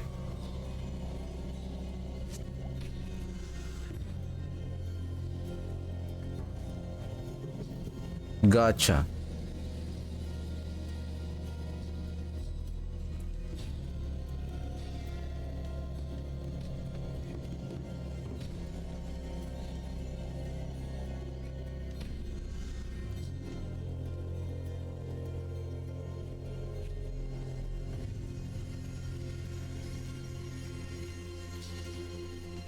Yeah, I think for speed farming that should be the.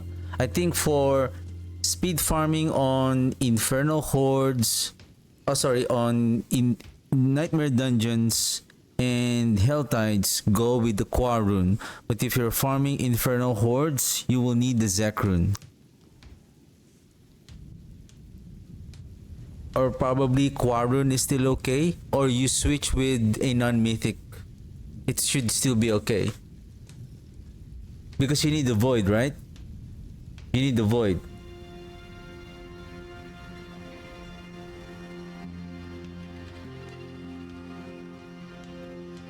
Basically, the mythic item, when we include the mythic item, it's just it will only makes basically with regards to DPS, we are still okay without the mythic item. What we need is more efficiency, so we can add, or maybe you know what, maybe we can add the Qua rune also instead of the Zek rune for maximum movement speed, right?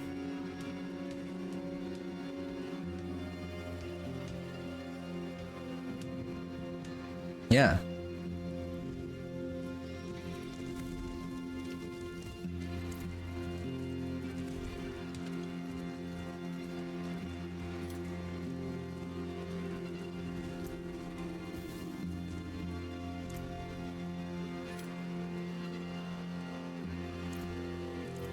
Yeah, we can take advantage of that movement, additional 22% movement speed, and then we still have the Oshius Gale there.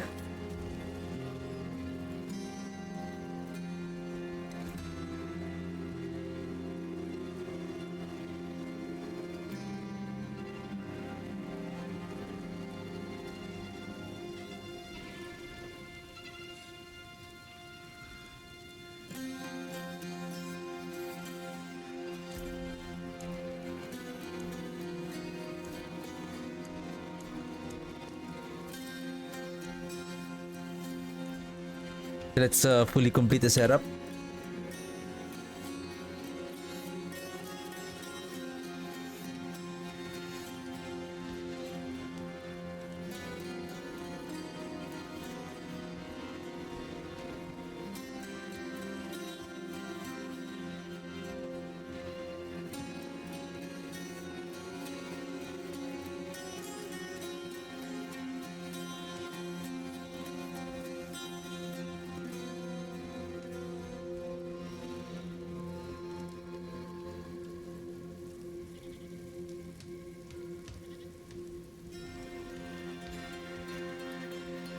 I think Lidless Wall should be here so that you are already prepared just in case you get the Area of Perdition. You don't have to keep on swapping the Lidless Wall. Though I can make a suggestion of Lidless Wall. Ideally,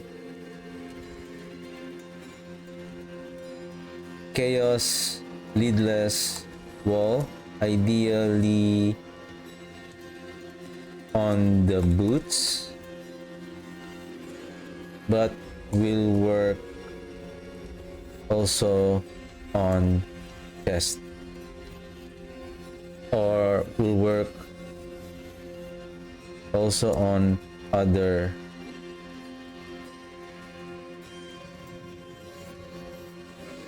armor places.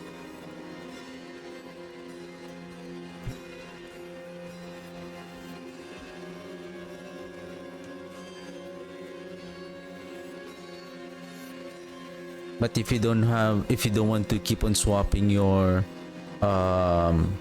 items, right? So that is okay. And then we place here the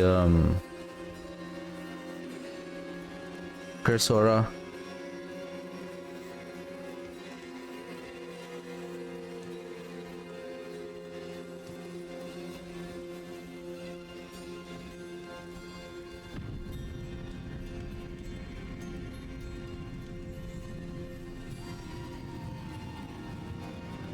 Here is still armor, right?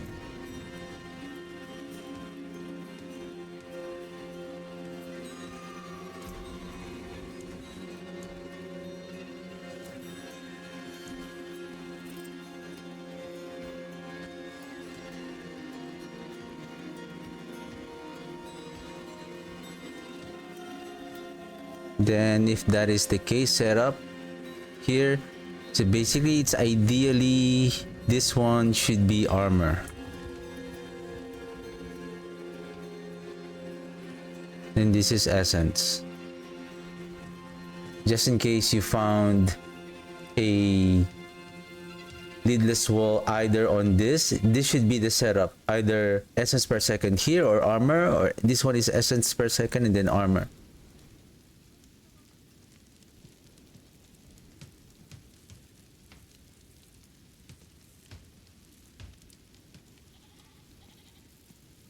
Yeah, now I see a big problem here. Now let's equip this one. And then let's replace the boots with any kind of boots.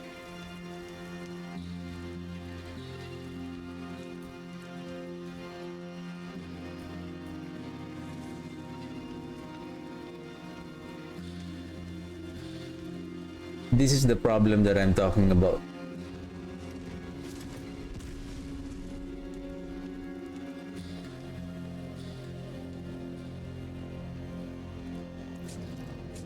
We're short.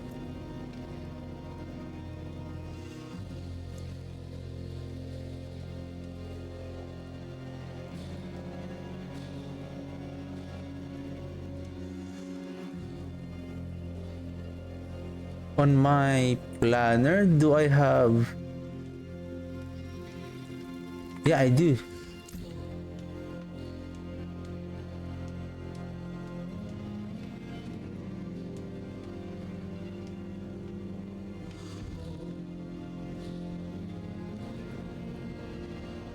Where did it come from again?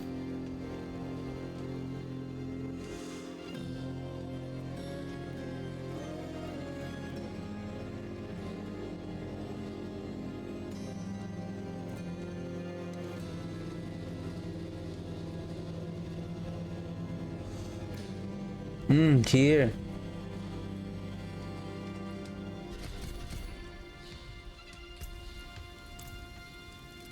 I'll keep my forge hot. Return soon.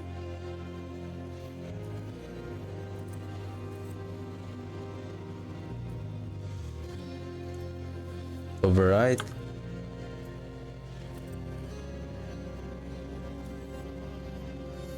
Alright, we're good.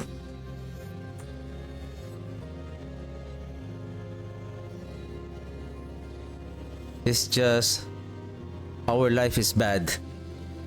4,000 life.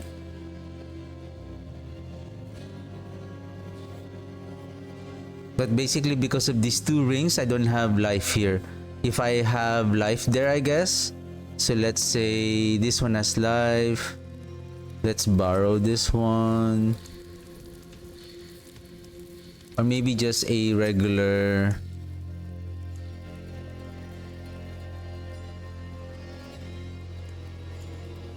Not a GA.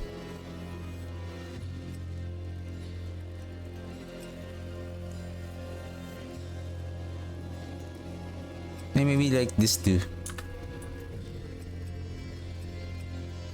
741 weight. Maybe we should be okay.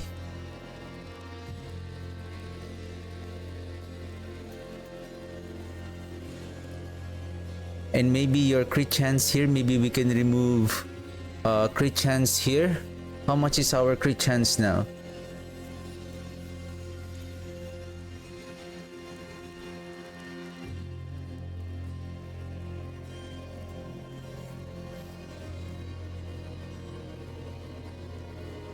$42.9 minus 9.1 here. So that is 33.9. 33.9 plus 20 when you activate the bone prison. So that's 53.9. 53.9 plus 25% from grasping vein. So that is 78.9. So we should be okay with regards to the critical strike chance. And we can still master crit. And imagine if you have this as a GA. So you should be okay. What you need here is life and attack speed.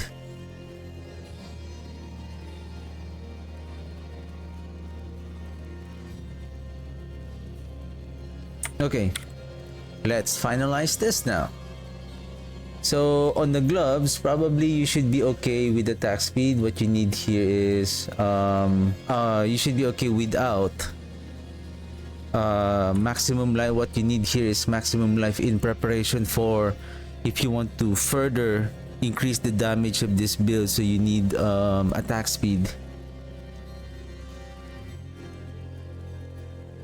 Attack speed, life, intelligence, amulet, life, attack speed.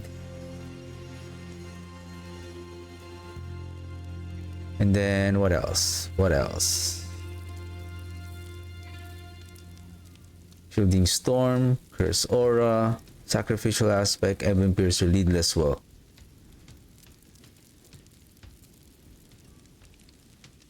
Now let's copy this one.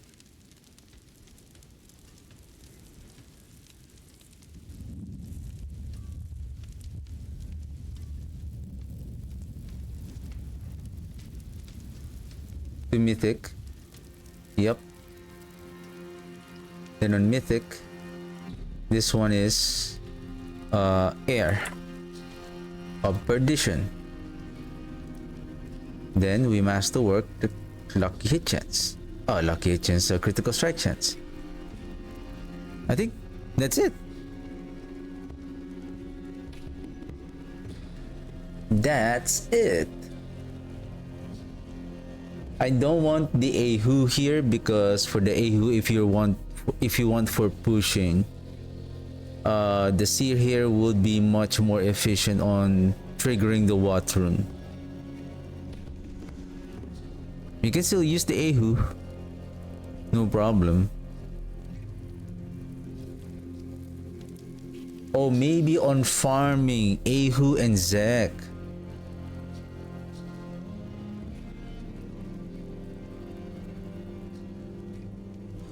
For pit pushing, the reason why I don't want Ahu here, if you are fighting on the boss,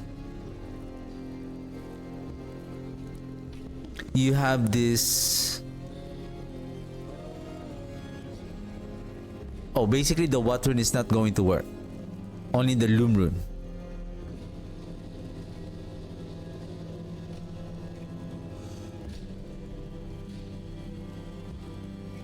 Only the Loom rune.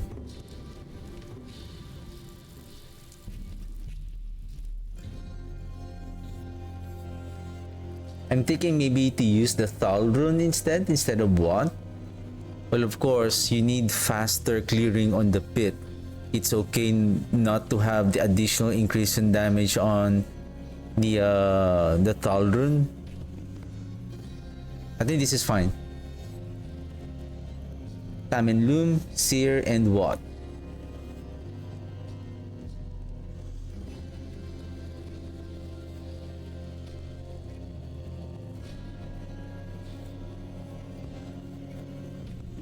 Essence per second, that's correct.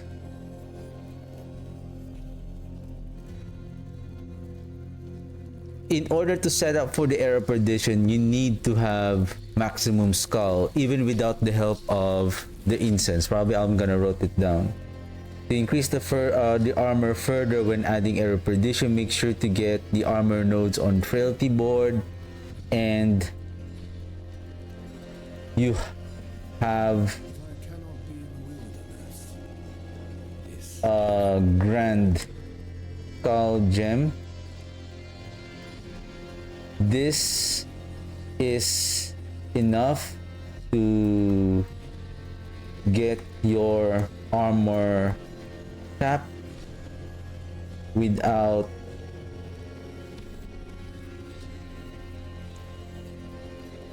holy moly, what is this?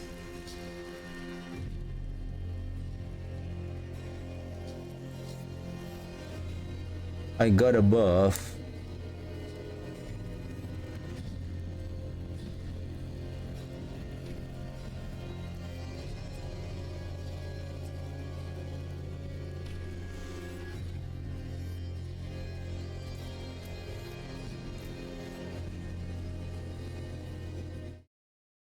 I got the buff.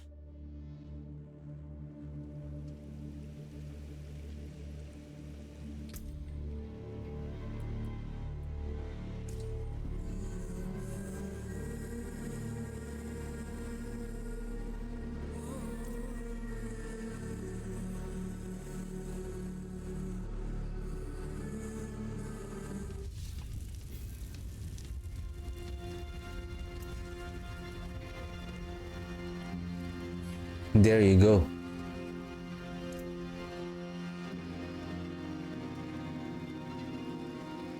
Can we remove these resistances instead?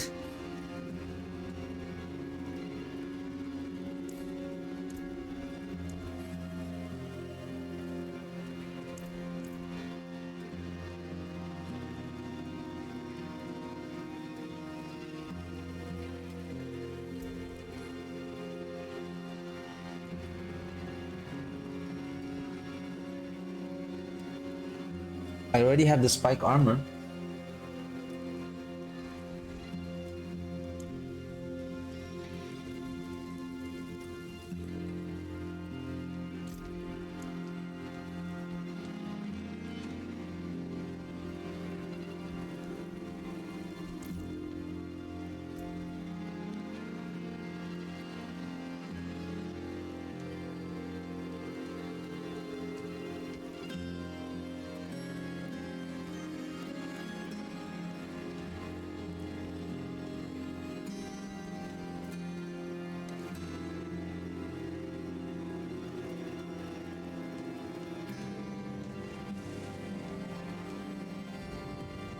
No, I think this is for pit pushing, right? So you need to wear the air of perdition. But for regular open world farming, boss farming, go with the non-mythic setup. Then you should be okay even without the armor.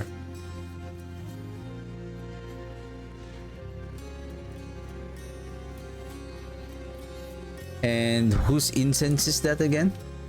Soothing spices. And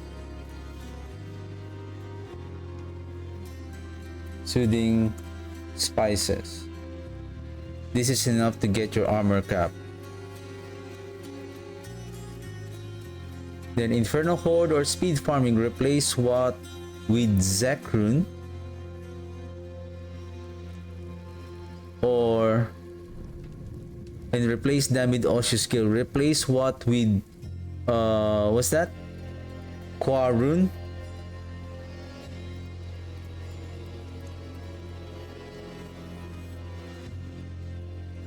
Yeah, the Quarun for movement speed.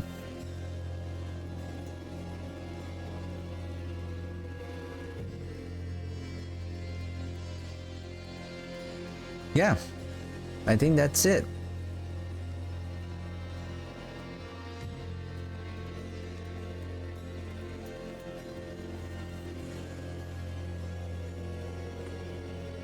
I believe I don't have any more resistances on the Paragon board that I can still chase. I mean the all res. There's one more here, but it's only 1.5. And then there's another here. So that's +3 basically. That is poison. 3, 3, 1, 2, 3, 4. So that is +6. Anything else? Calling once, calling twice. So +6. So basically, so what am I doing here? If you want to use, so we're gonna drop, if we're going to remove this 12%, right? So we're gonna drop 6. But we're basically we are reducing in total of 6. So if we go now to our maximum resistances,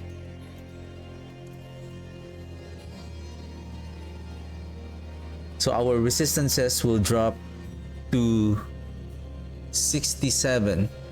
And I believe with life of 7,000 plus, we are a bit fragile if we don't max out our resistances.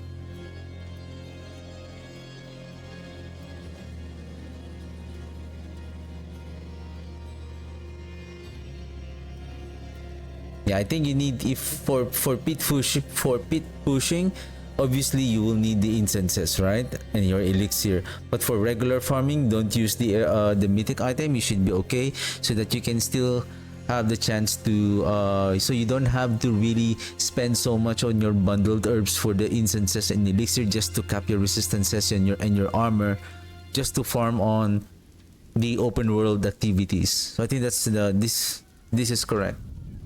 So we can just focus on basically more on efficiency.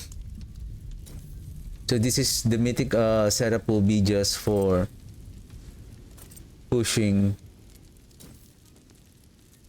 the pit.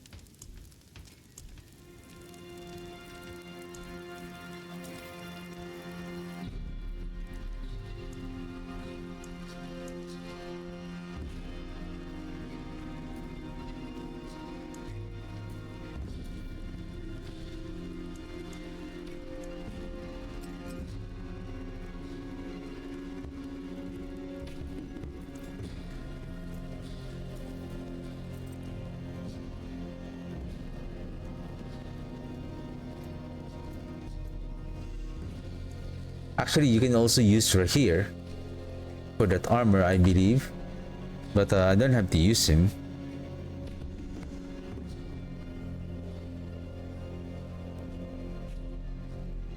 Give me a second. I'll be right back real quick.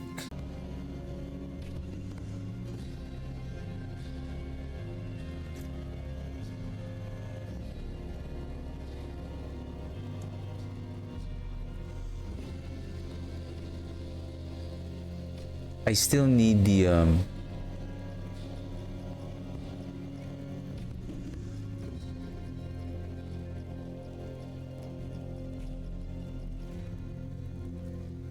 Ahu.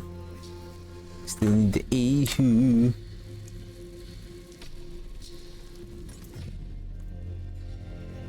Oh, we're not yet done, right? Are we done with Duriel, by the way? We have 3 more runs. And I believe I lost my portal already. Is it still there? No more. Anyway, oh, speaking of the devil. But at least we managed to polish the mythic and the chaos armor setup. And we are fortunate enough that we managed to get the air perdition. Not much gets past me.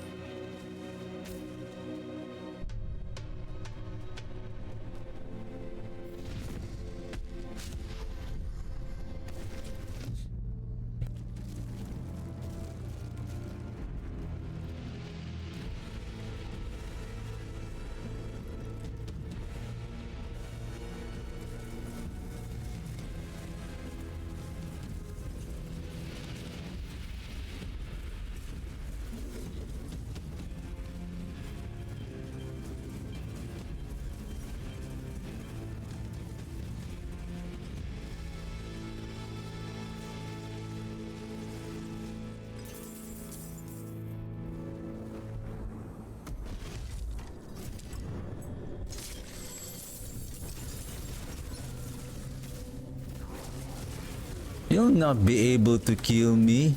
Oh, he's at 10% life. Let's kill the necromancer.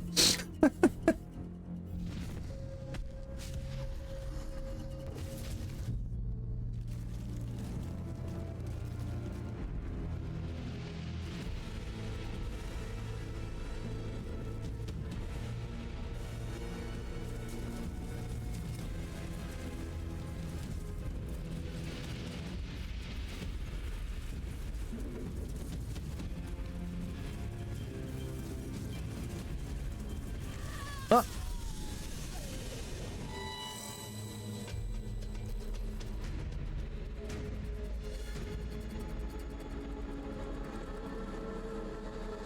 Don't stay in front of Duri.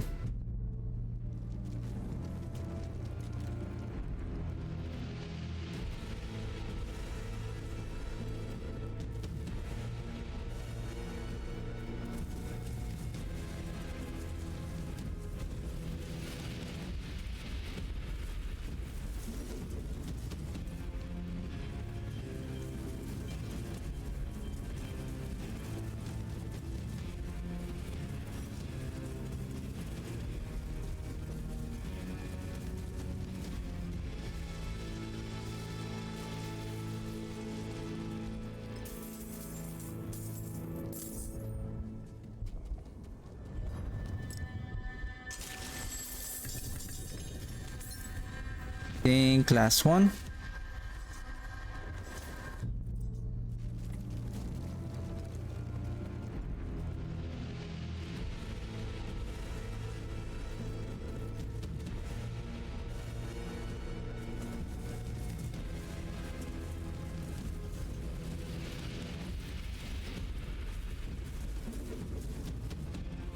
Oh.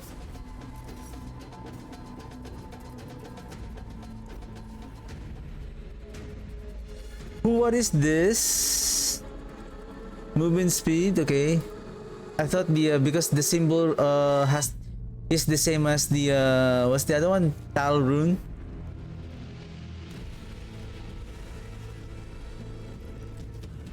I thought I had the Tal rune.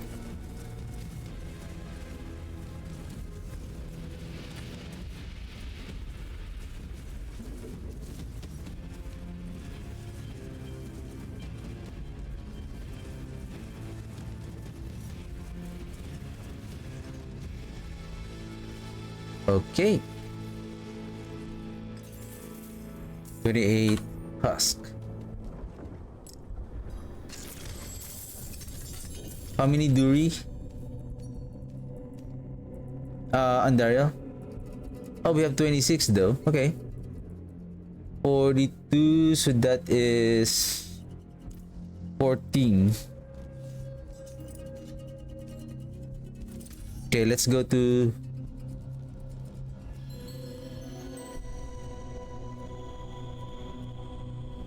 where's the lair of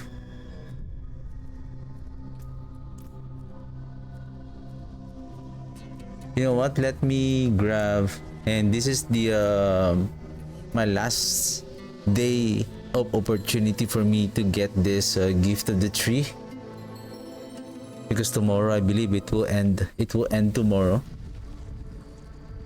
and by the time that I'll be streaming it is going to be over.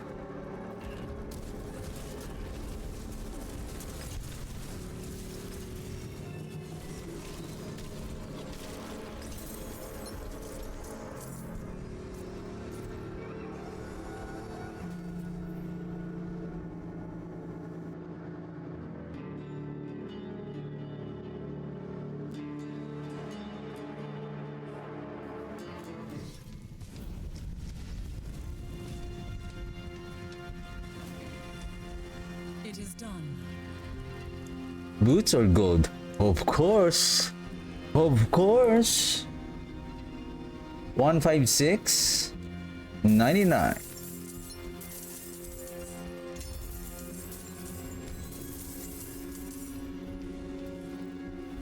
$156.99.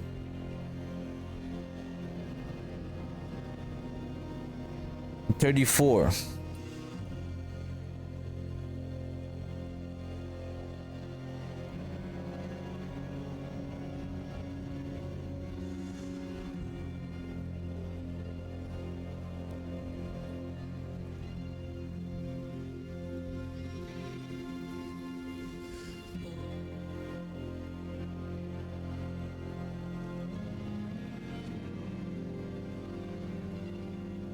Wow. I think that's quite rare, but I'm just gonna add it here.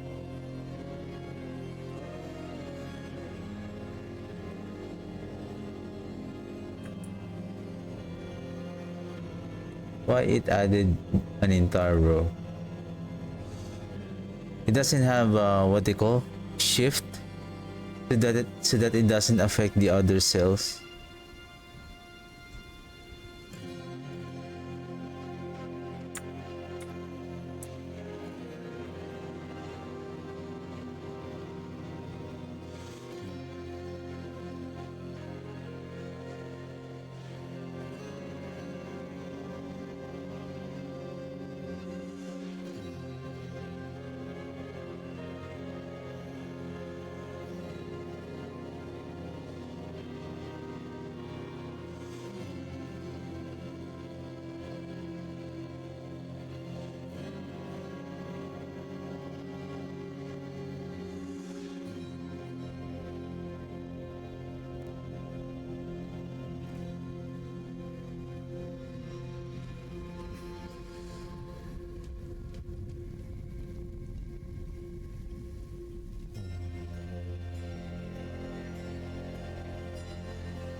No need for the duration for in minutes, because basically this is very rare for you to drop. Like, what are the chances that you can get this in within an hour or in 30 minutes? Just for the sake of getting it, like that is approximately in T4. Okie dokie.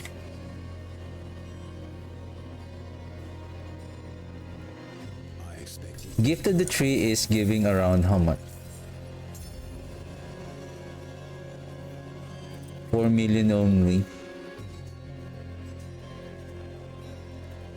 That is a boo. Greetings. How's luck? Still got some good in it. Prepare. My hammer sings on your return.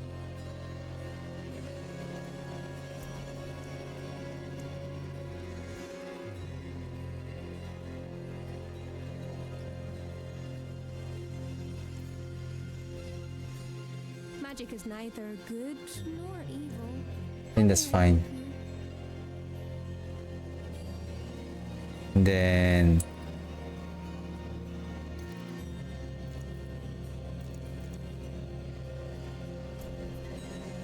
just to give ourselves some boost. Oh, there's one more, right? Again, be right back and let me grab my cup of tea.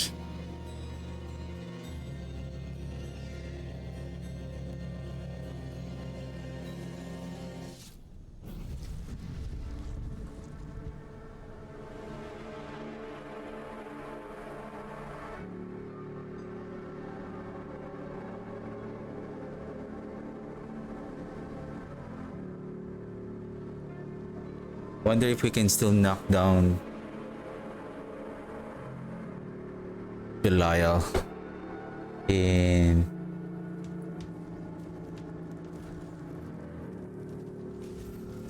probably we can, as long as we don't die too much with with Andariel. Okay, and then there it is. At least we can finish this one.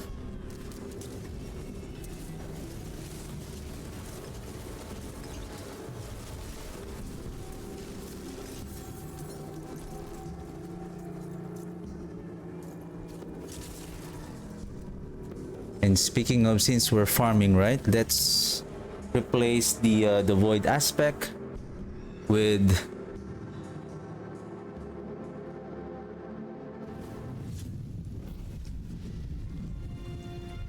aura. Okay, let me write that down also.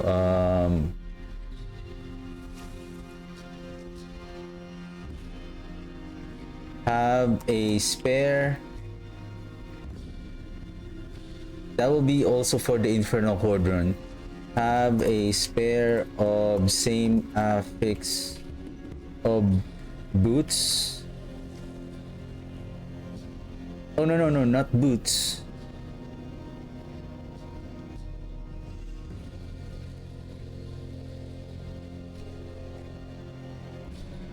Of helm or chest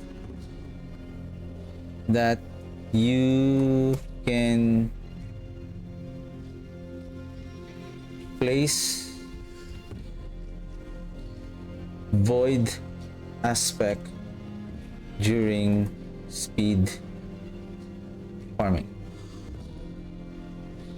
Alrighty.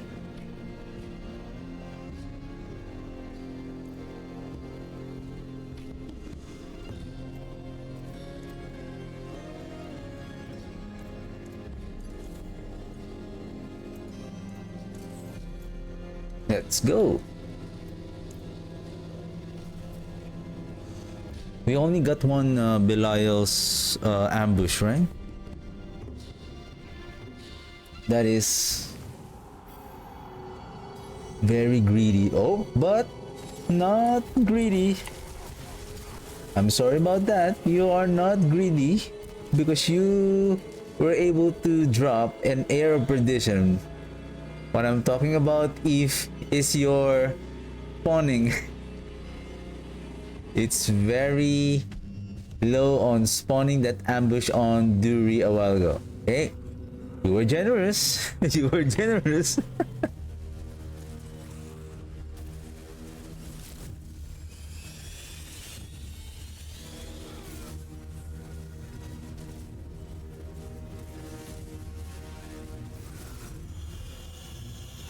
Nice.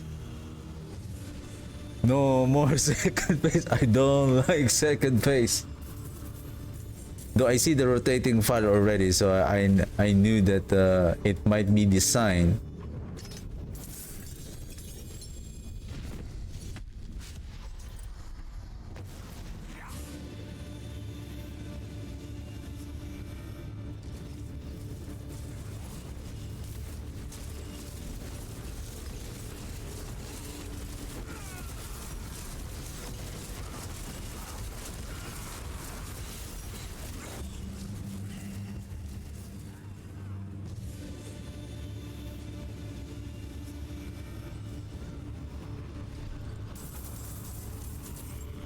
We have 14 runs, right?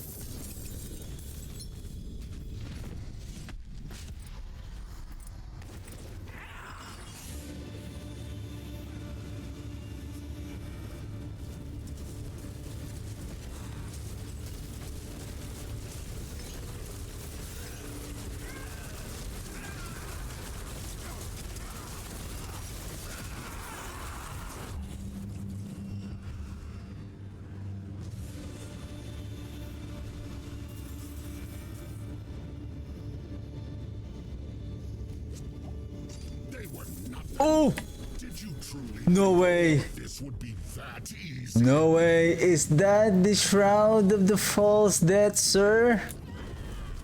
No way. You guys are so generous. This is just I am very flattered.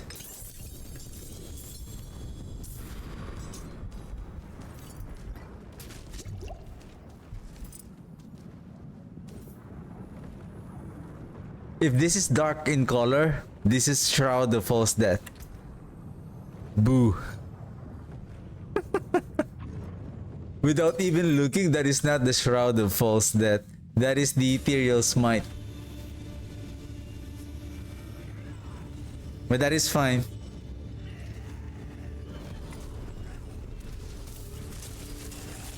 Ethereal Smite. What do you think? I'm going to give you the rarest mythics. You already got the Air Perdition. No, you wanted the Shroud of False Death?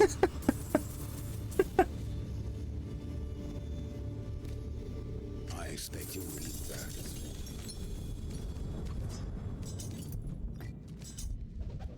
Yep, we're full.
Okay, salvage. Blessings on your return. How many? 11?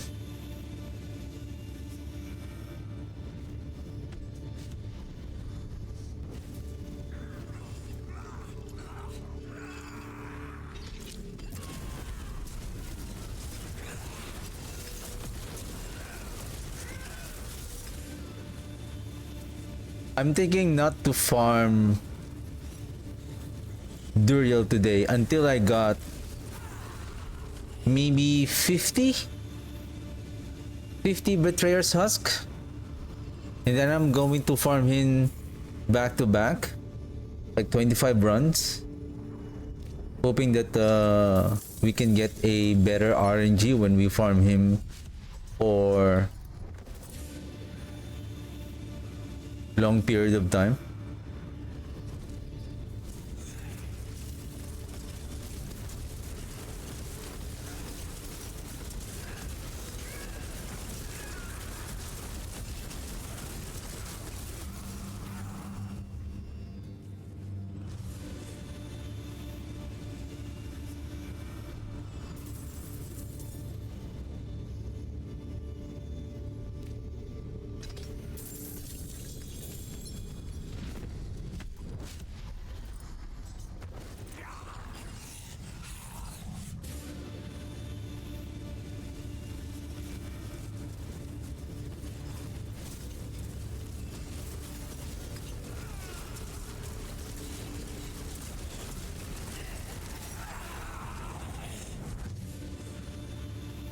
I believe we have inflicted so many stacks of that damage over time, and then when the shield is down, like boom.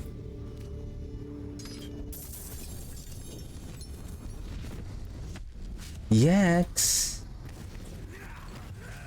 It's really a yaks. Yaks.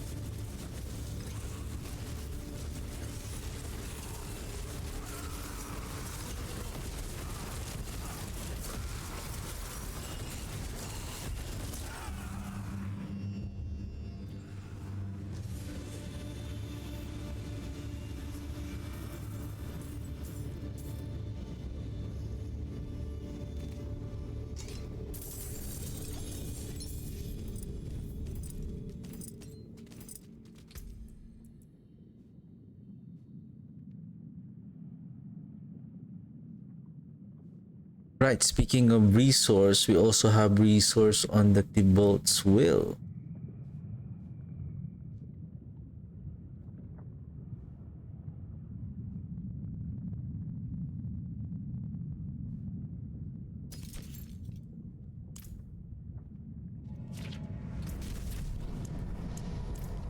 $18, so that is 6 more runs. 6 more runs. 6 more runs.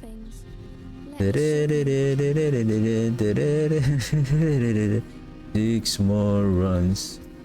6 more runs. 3 blind mice. 3 blind mice. Use it well. 3 blind mice. And we also got 1 Belial ambush, right? We have 1 on Andariel.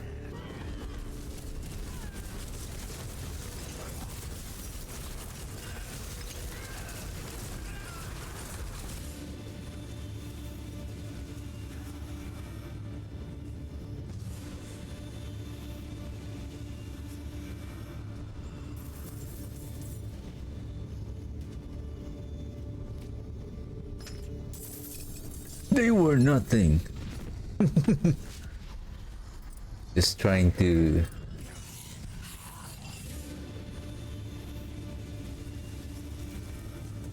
imitate the Belial's ambush.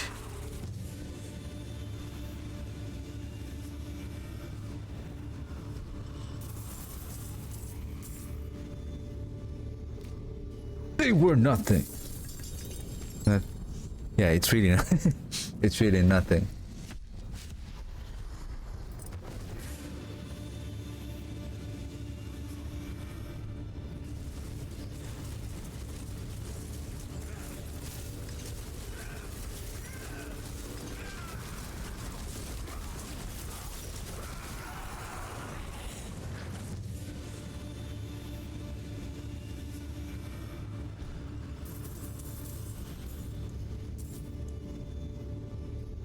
Four more. Are you sure we don't have?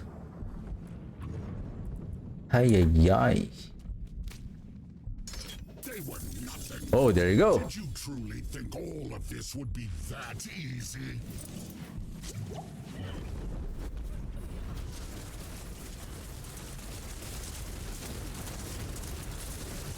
You think you've won?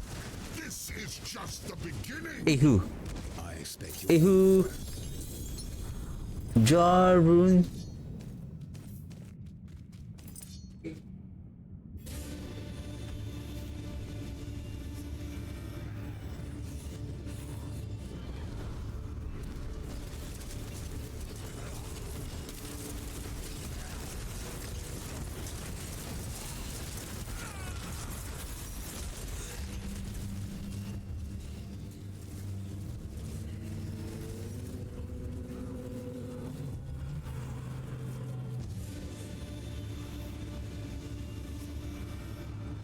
Wow! GA Hellbent with 46! Wow! I'm done with my Archmages already. I've been waiting for that. Wow. Only think all of this would be Oh, that another one. easy. Nice.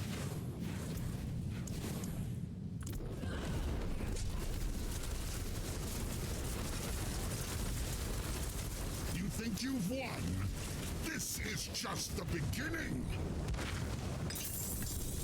Two husk.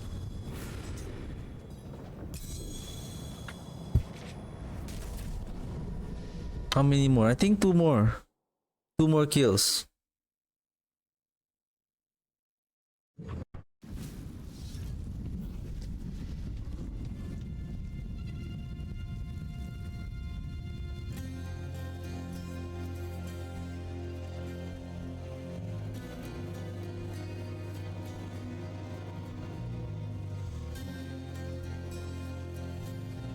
Hey,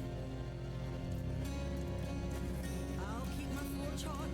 Return soon. where can I place this one? I believe I don't need this anymore.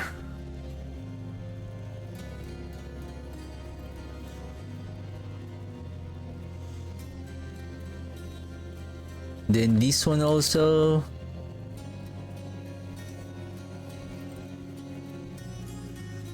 No, this one I can use just in case I'm planning to play the golem.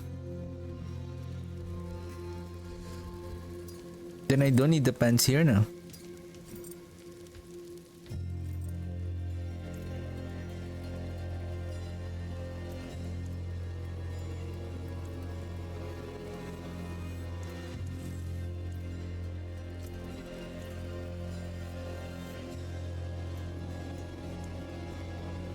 Six, yeah, two more runs, two more kills.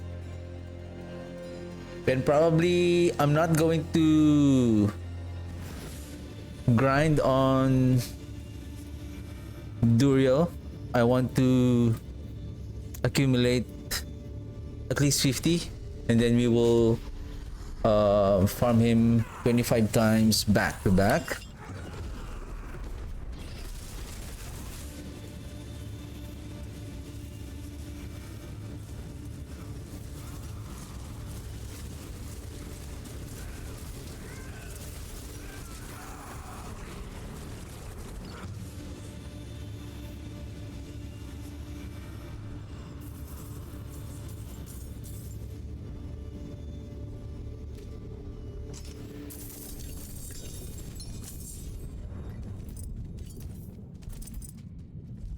Okay, last run.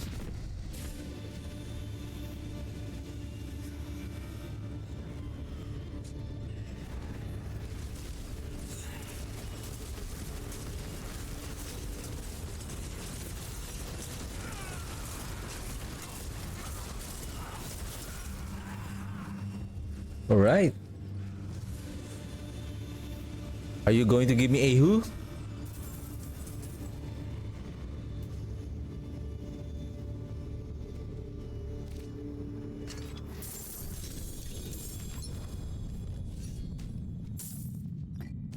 Nothing.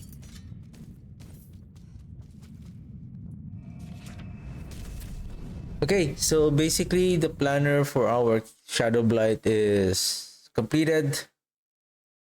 I think there's one more that I need to polish just to make sure that everything is properly updated. Yep, my assumption is correct. So Bone Storm duration, then Chaos.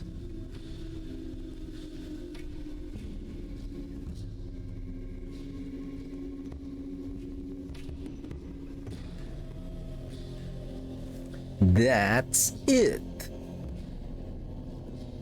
Okay, one final note. To increase the armor further when adding area perdition, make sure to get the armor notes on Frailty board, and you have Grand Skull Gem and Soothing Spices. This is enough to get your armor cap. Infernal Horde or speed farming, replace SWAT with Quarun for movement and replace them with Auspicious Gale aspect for longer duration on Bone Storm. Have a spare of same affix on Helm and chest that you can place Void aspect during speed farming.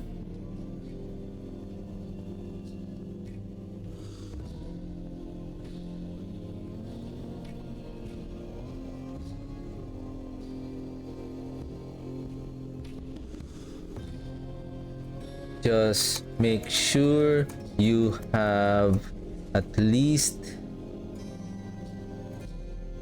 one affix that have essence per second. Okay.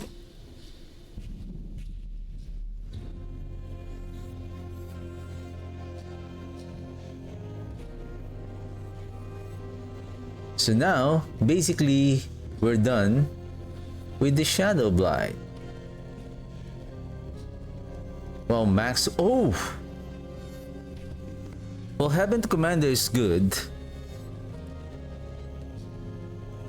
Well, this is a good debate. Golem or Hellbent with maximum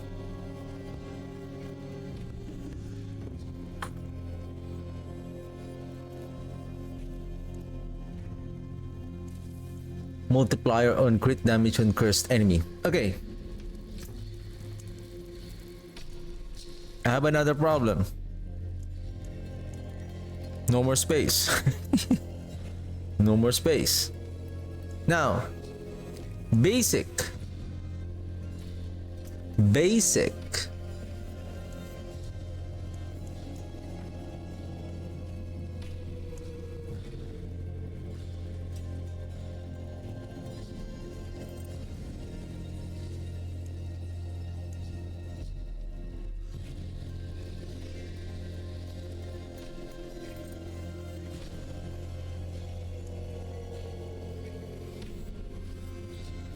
I need how many space?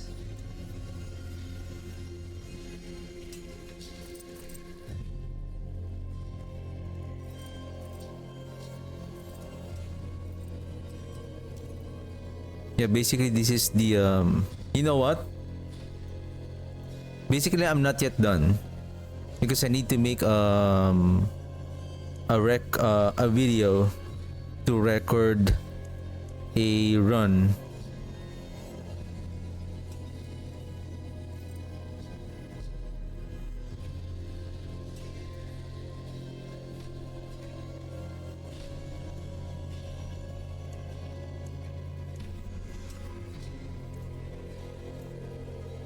Okay.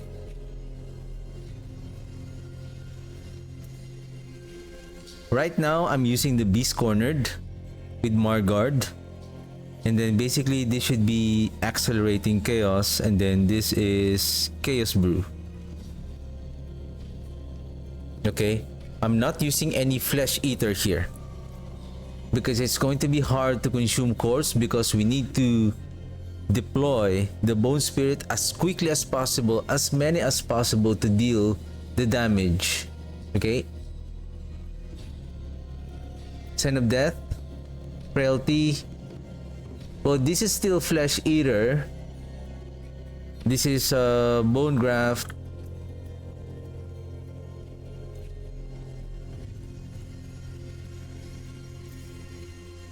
Can I still add one?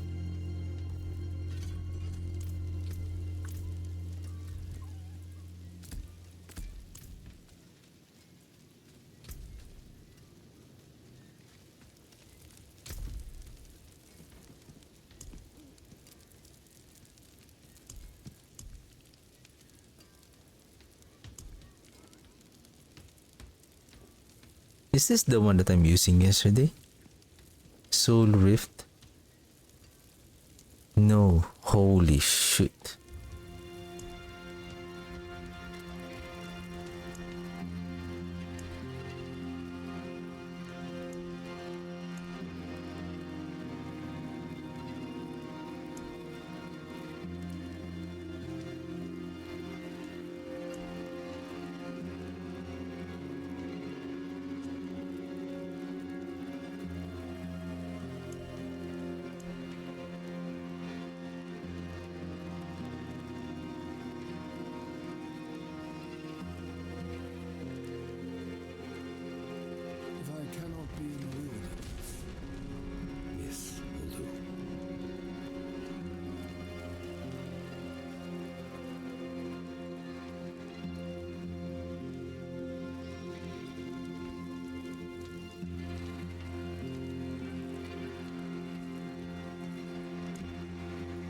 Where's that silly boots?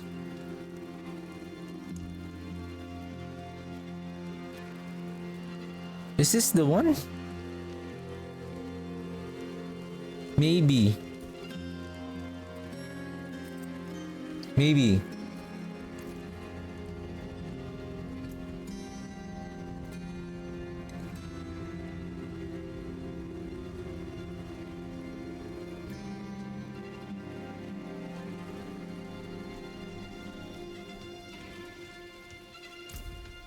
Oops.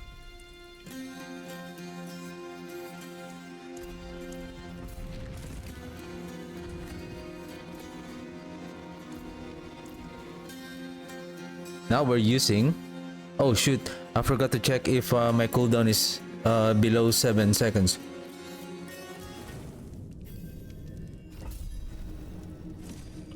.51. This is bad. This is not good. Especially during single combat. We need 7 seconds.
No, not yet. Not yet.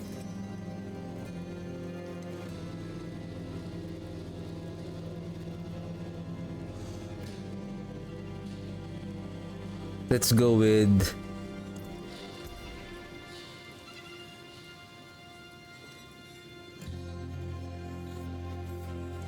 Sacrificial.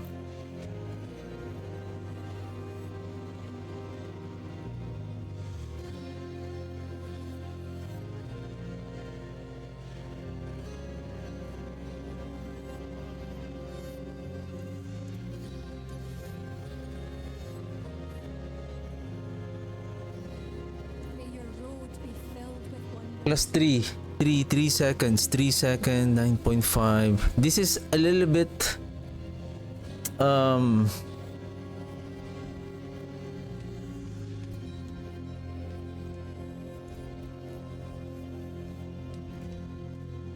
dangerous.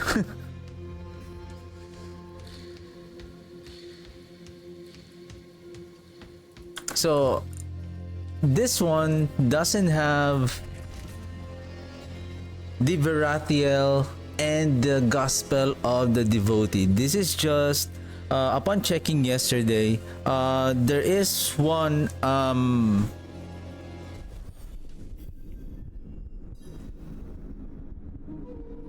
so this is save, right? When I was doing this, where is my Grim Reapers?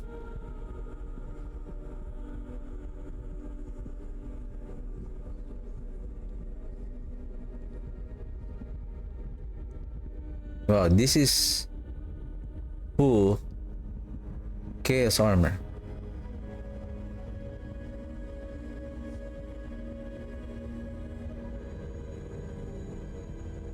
Anyway,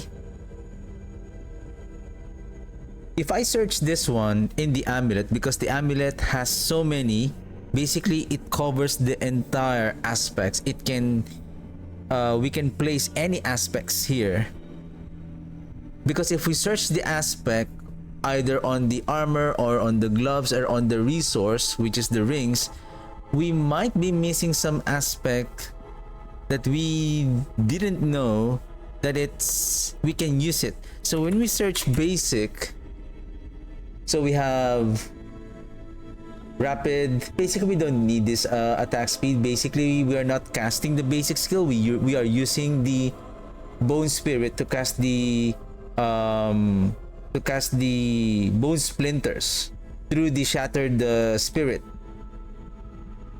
Hectic, after casting basic, again we're not casting basic skill. Moonrise we have, so when we damage an enemy with the basic skill, basically we are damaging them, right? So we gain attack speed and damage to our basic skill. Expectant, so after attacking enemies with the basic skill, increase the damage of your next core skill. Cast within 5 seconds, up to 30%. Basically, this one, after attacking enemies, we can also use this one, aspect of the expectant. Then we have the aspect of might that gives us a damage reduction.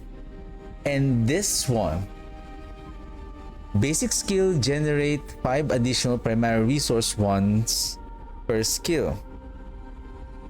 Basic skill, deal up to 0.6 increased damage for each point of primary resource you have.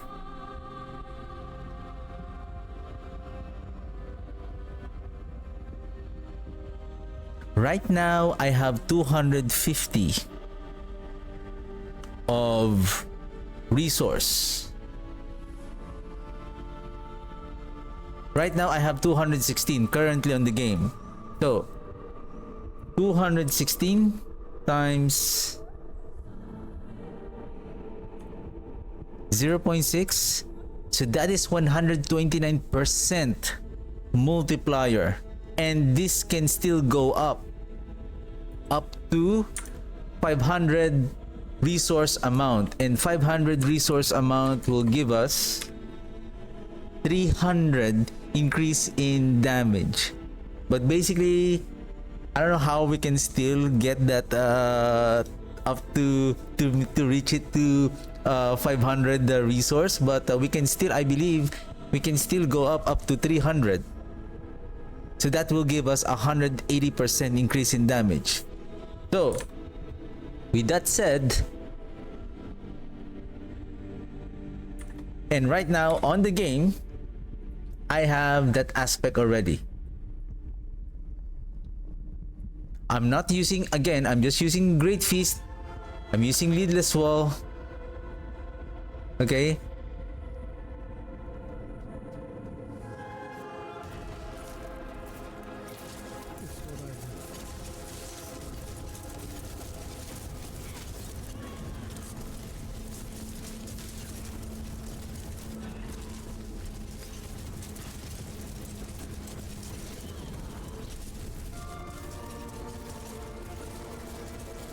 So this is just Pit 70, but compared to the Pit 70 that we are dealing with on Saturday, as we can see, it is now much more difference in terms of DPS. The only problem here, oh shoot, these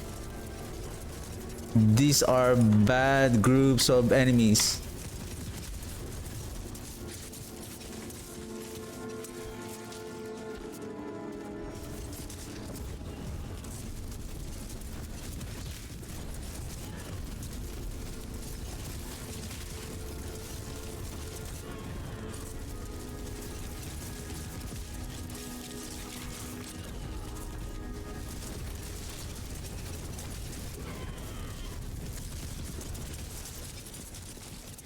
I think we will be able to catch up with that lost time.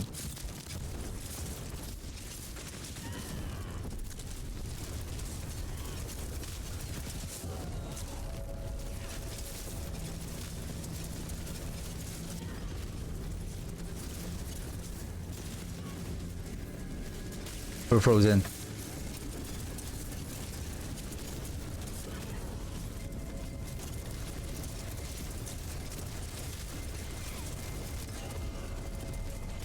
And take note, we are also not using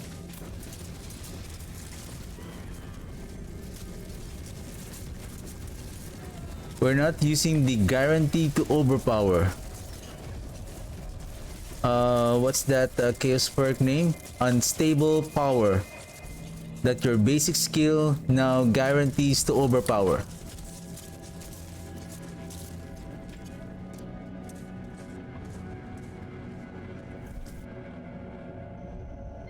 It's like how ironic that they have introduced a new item, a new skill, wherein next season, if we don't have the guarantee to overpower, now this is how the build feels like.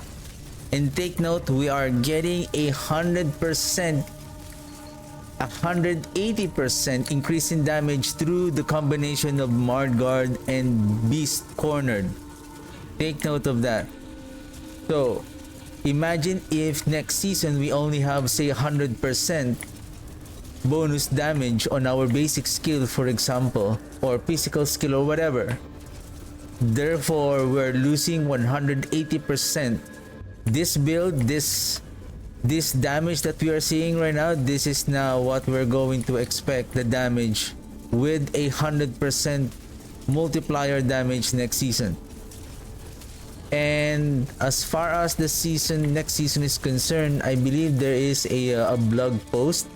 It seems like they are going to rework most of the game next season. That includes the masterworking, the tempering, the combat. I'm hoping that they are also reworking the mechanic of the overpower. I hope. And then especially the masterworking, maybe to make it more efficient and, you know, less RNG-ish dependent. Maybe they will listen to they're now listening to the community that maybe we can make the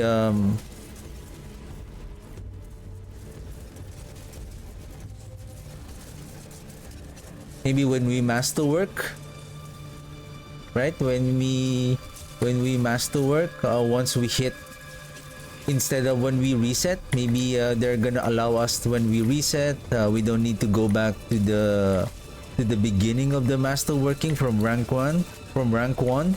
So if we manage to hit if we manage to master crit, maybe the affix that we need on the first 1 to 4 ranks.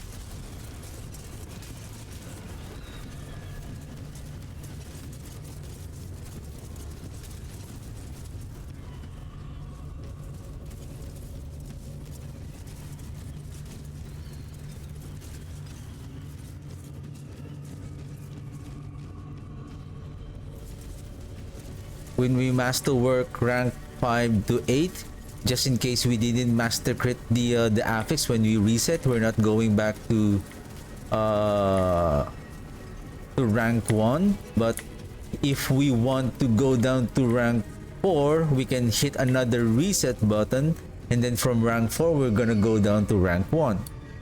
If we master crit the right affix on rank 4, we go to 8. Then it didn't hit the right affix, then when we reset, it only go back to the rank 4 based on the last master critted affix that you did, so that you can just continue on masterworking, continue master critting on 5 to 8 to hit again, to master crit second time the affix.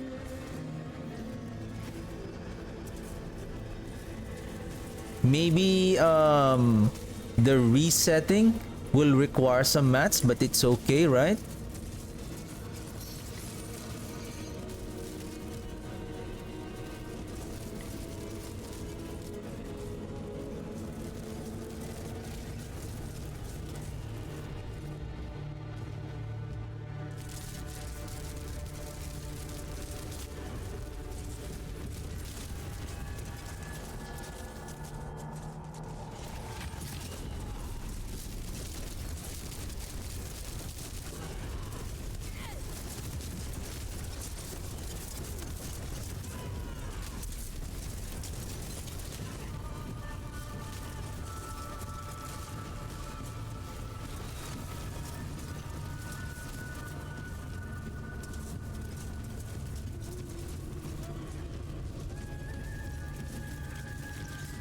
patch it over.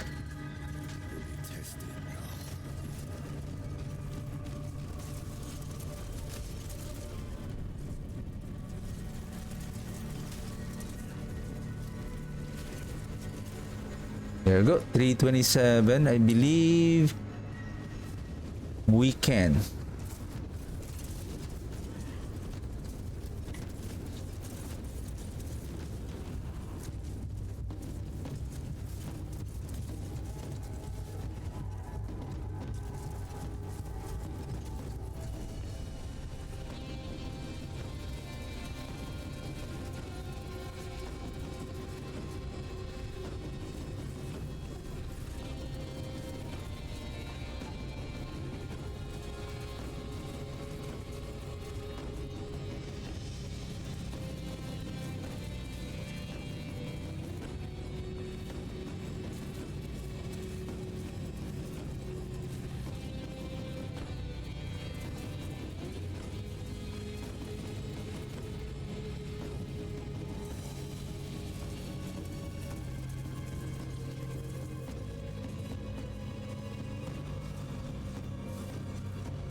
How many minutes was that?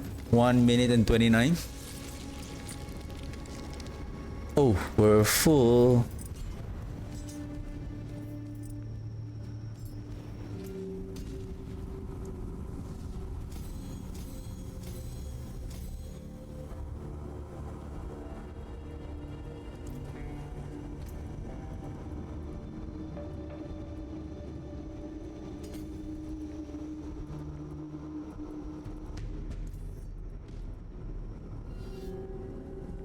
Where am I supposed to go?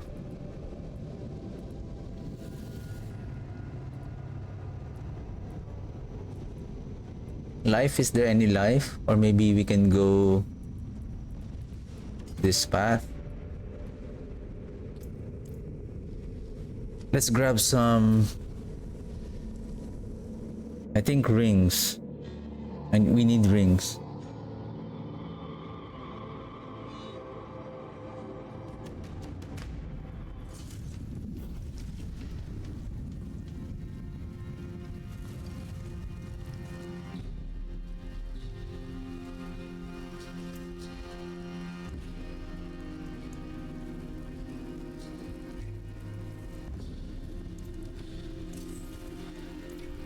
And take note, that is non-master work. I just added a bone splinters projectiles to cast twice, and then we have the lidless wall here, a non-chaos lidless wall. So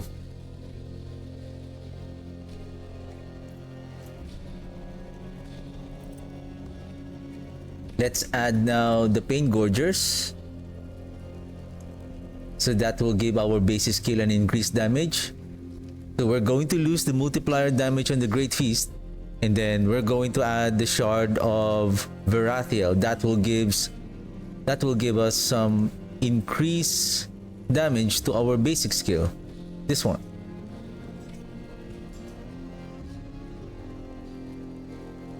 Okay.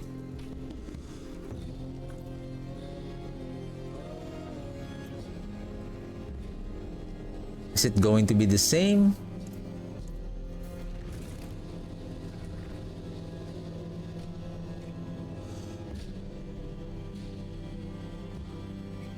Is it going to be much more powerful because of we're adding more damage but we're losing the multiplier damage? But is it really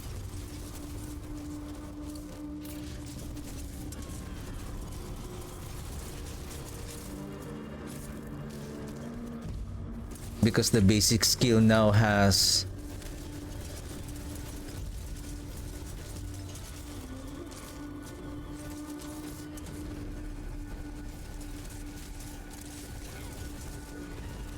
a 150% increase in damage.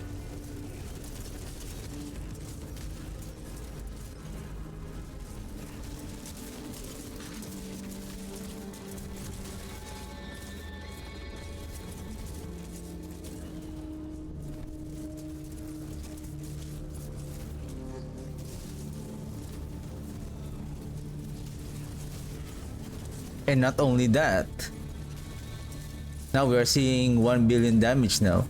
The Pain Gorgers. It gives our enemies, when we hit the enemies with our core skill, which is our, no, I think non-basic skill, which is our Bone Spirit, right?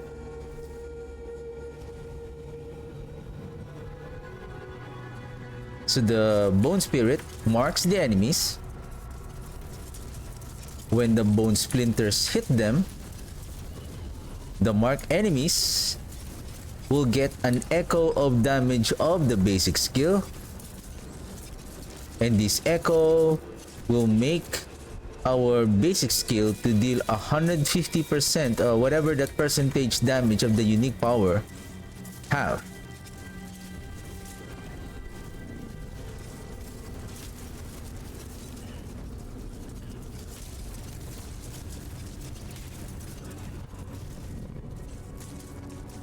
The way I see on this build now is basically it requires attack speed.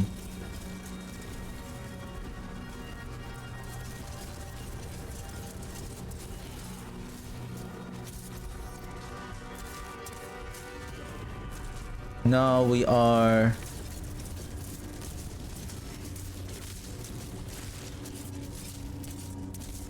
our cooldown is on. That's why we need the cooldown to be on 7 seconds so that every cast it resets right away when it crits. Because if that is the case, I believe we can remove maybe the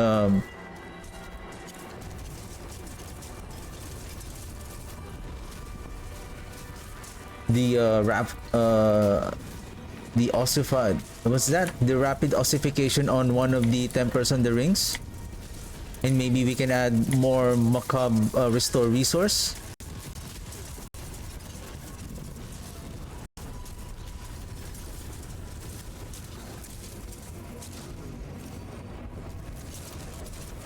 Basically, what's happening with this build right now, using the Bone Spirit mechanic and the Shattered Spirit, with the Bone Spirit Shattered Spirit combo, is the Bone Spirit is not the main damage dealer now here, though it still deal a substantial amount of damage. But the basic skill, which is automatically being casted by the Bone Spirit, okay, the Bone Spirit, the Bone Splinters are still being casted by the Bone Spirit automatically, and with that, Bone Spirit still deals a lot of damage. Now by adding a basic skill multipliers with multiple projectiles, now we are dealing so much damage now.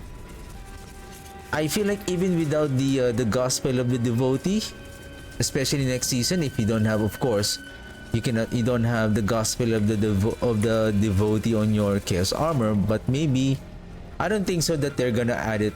They're gonna add this back. I don't think so. If they do, well, that's good.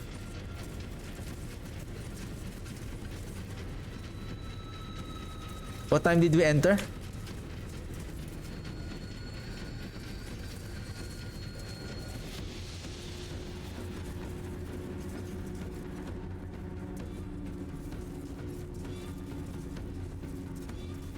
$10:17.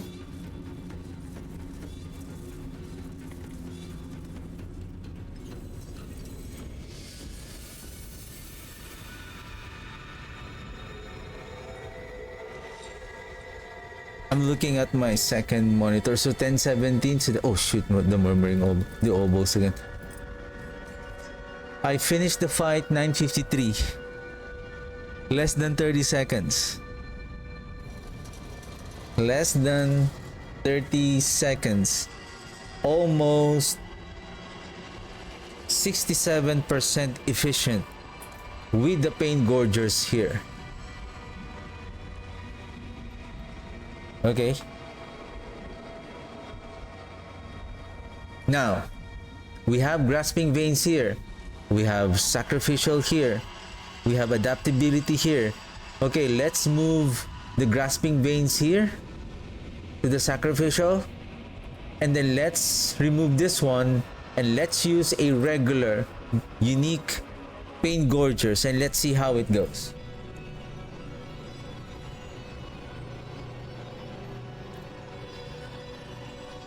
So now we have different variants now.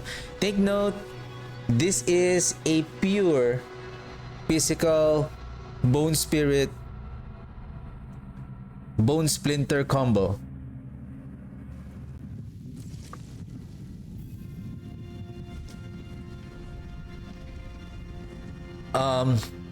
I'm almost ending the stream soon, so probably tomorrow I'm going to show the shadow damage variant so that we can see the difference.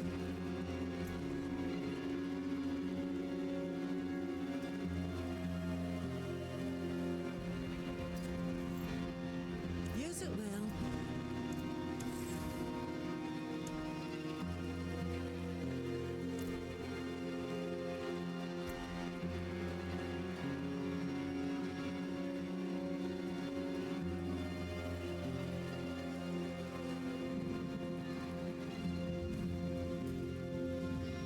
What am I going to do? Pain gorgers. Where's the pain gorgers that I'm using yesterday?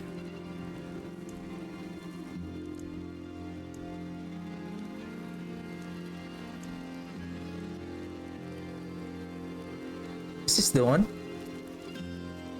I believe this is the one. See some steel you need? There's a good one.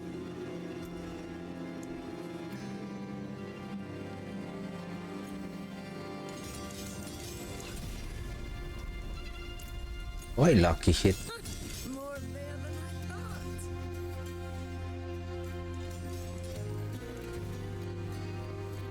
Wow.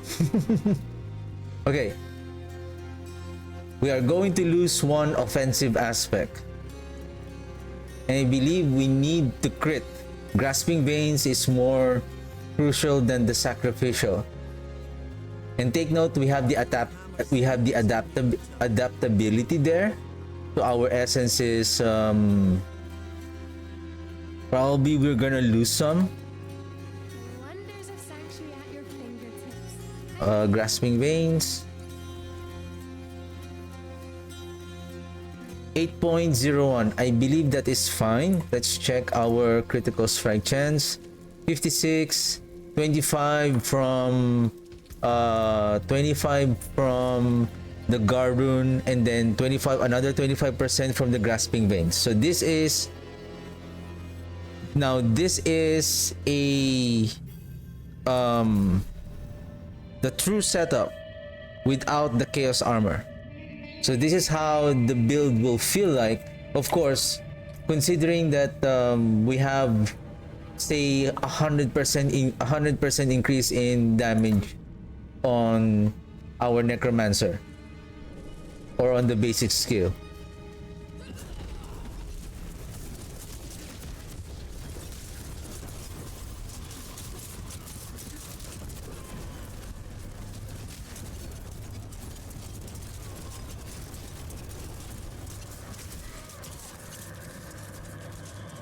Will be tested now.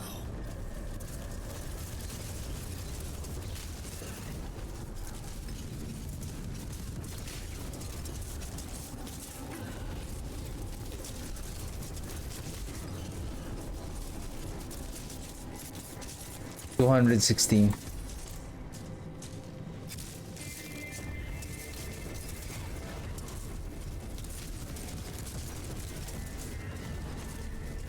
$8.01.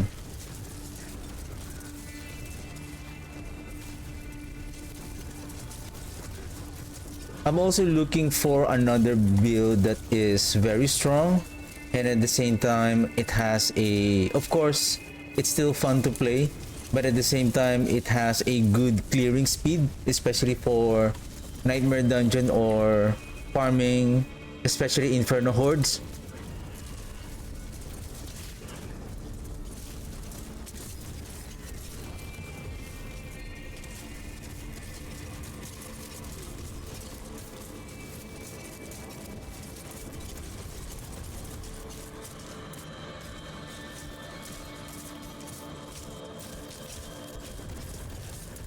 As you can see, what is my crit chance right now? 76.3. Without casting the Grasping Veins, I can just cast. And take note, I'm now at how much? I think that already includes the 20% from yeah, I think that already includes the 20% from the bonus from Bone Storm.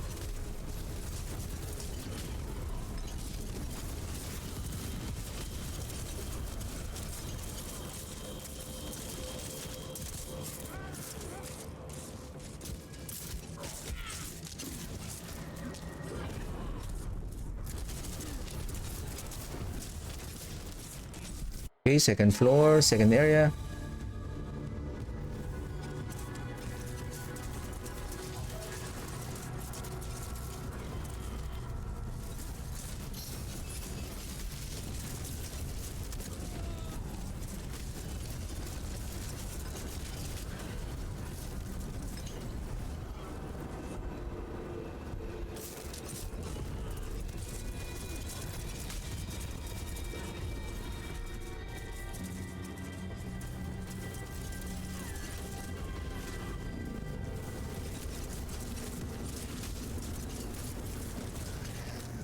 Okay, that's good.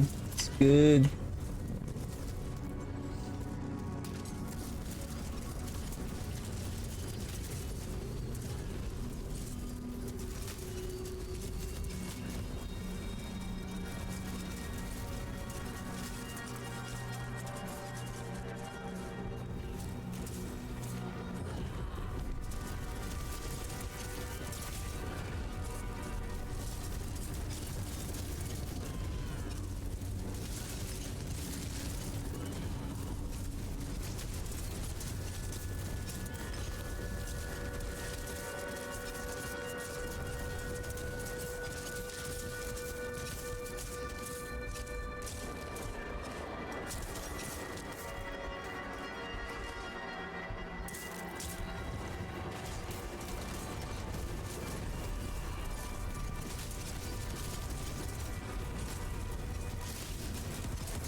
Actually, we are already behind than the previous run a while ago. I believe we already entered the boss around 10:17. So basically, we can see now that it's a bit weaker because we lost the especially without the sacrificial aspect. Basically, we lost one offensive aspect. As simple as that.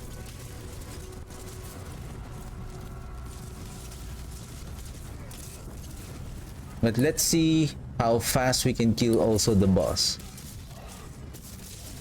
But hopefully we can fight the same boss because not all boss are the same.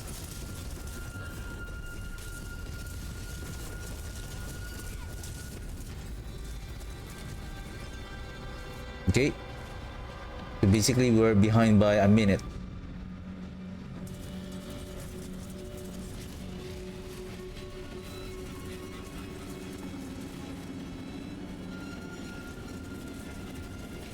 What time did I enter?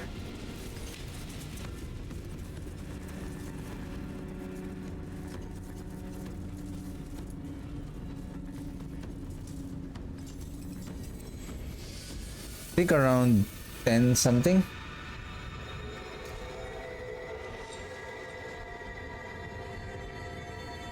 Around a minute. I wasn't able to check. But anyway,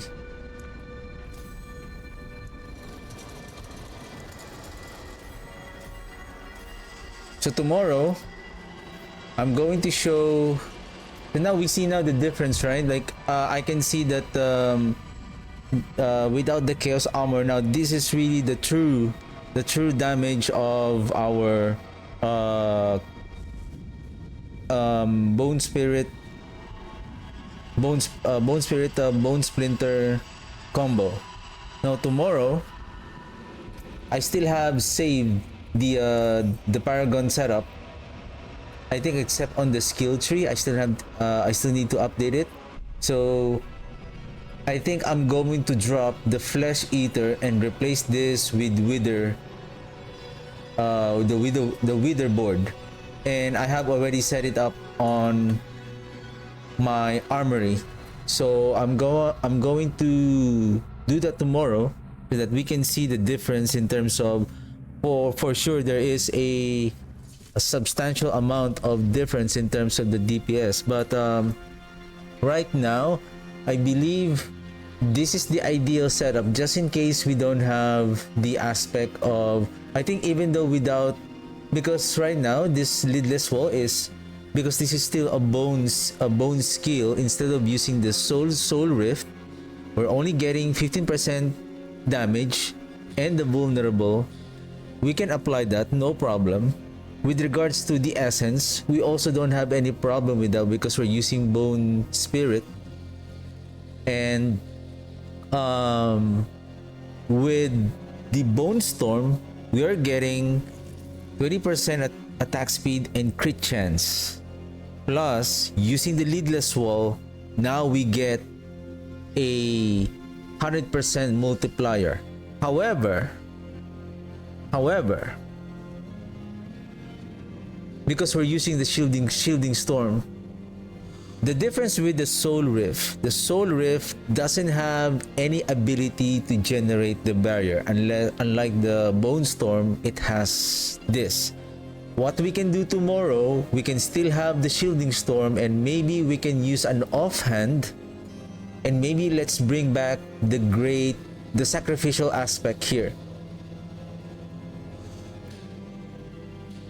or the great feast. I think the sacrificial aspect will be better than the great feast.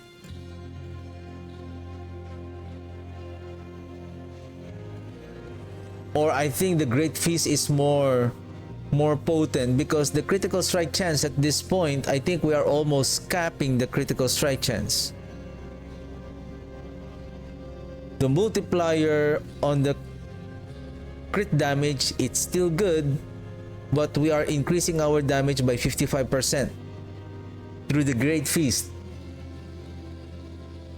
Plus we can add temper affix by increasing our projectiles, and I believe I have that here. Where are you? This one. And it has a cooldown reduction. We can add another cooldown reduction. So see, if we add this now, this one has a cooldown reduction. So 7.34, we're just a few points away to bring down the cooldown to 7, so that we can also add cooldown here on our tempering affix. But I still like the restore primary resource, because every time that we cast our skill, if we can maintain our essence full, so that every time that we cast our skill, including our bone splinters, they're going to get the benefit of the full increase in damage at full amount of essence when they are being casted. So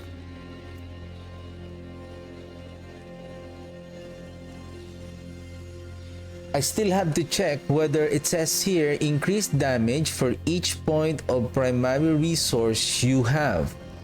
It doesn't say whether your primary resource, okay, is below when casted.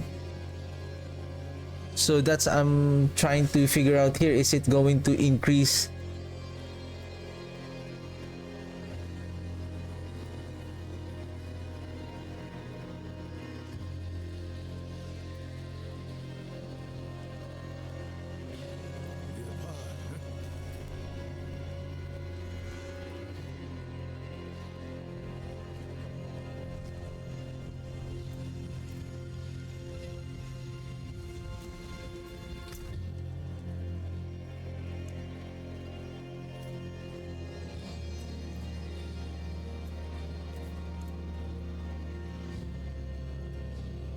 No, that's resource.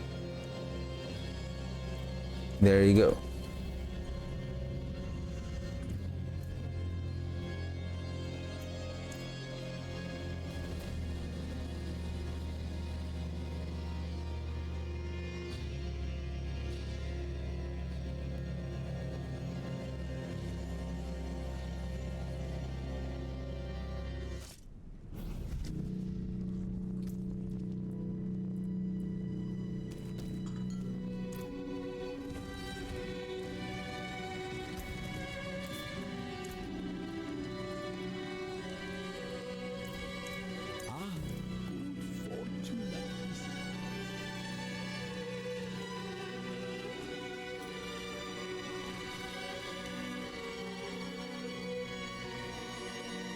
Let's see.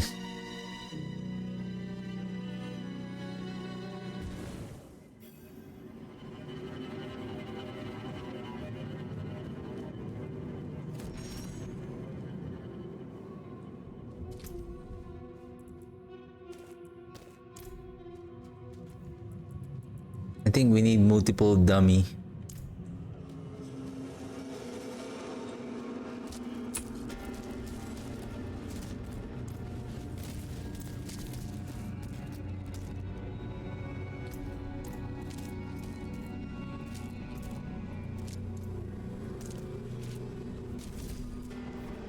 Let's remove what's his name? Subo and Variana for a while.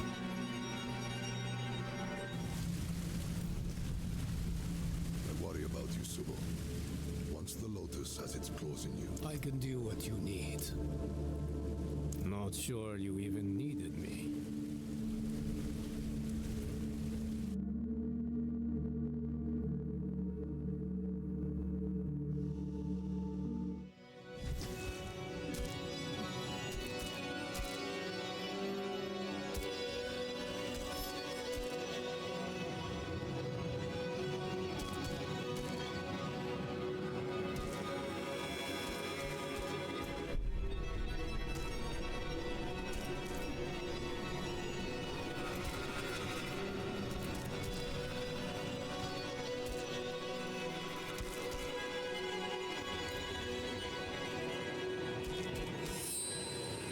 Yep, keep draining.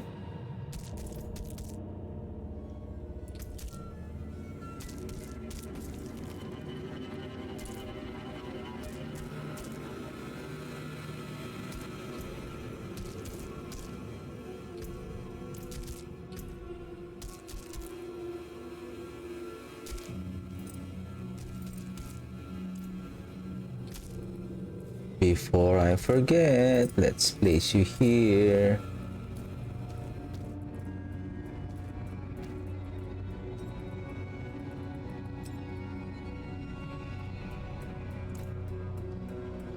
Okay, no more damage. We can't cast the bone splinters. Maybe let's remove this one for a while. Let's add this one. Okay.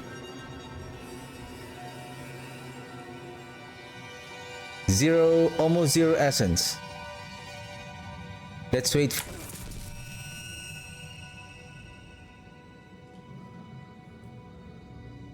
Let's wait for it to drop.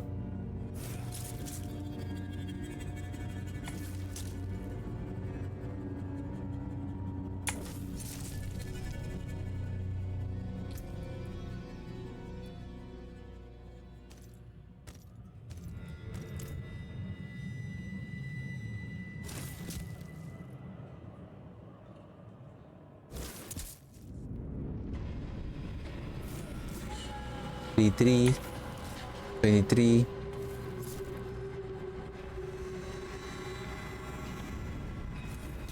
Two, 4. 20.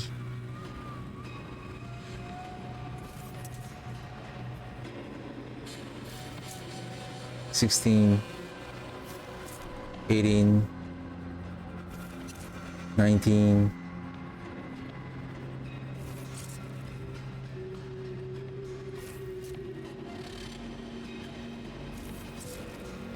Okay. So there's 22. 20.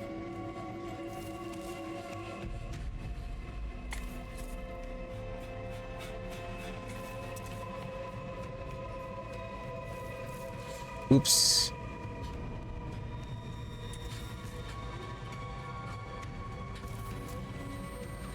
So roughly around 15 to 18 at almost 0 essence when casted. And then around 2k when it normal damage. Now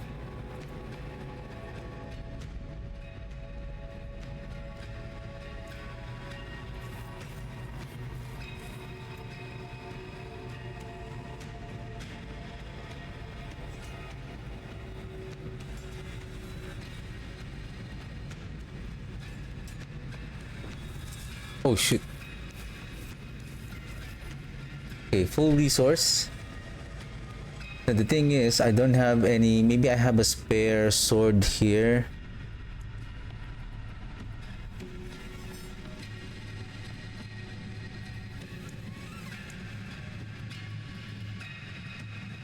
Intel damage overpower. This is Intel. I need to have apple to apple.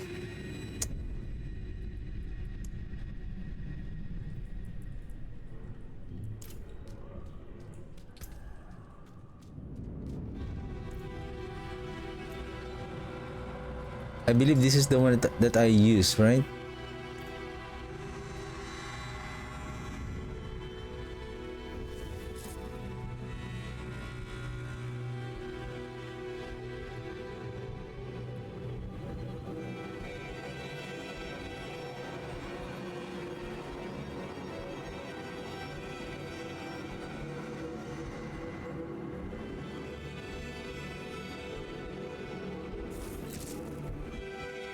Too early.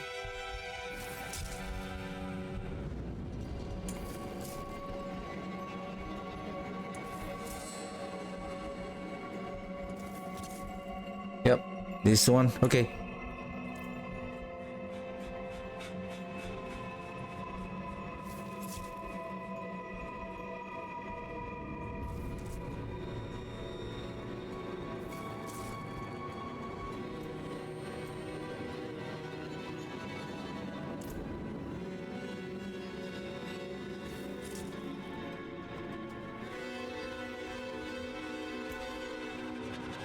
Let's replace this with non-great feast.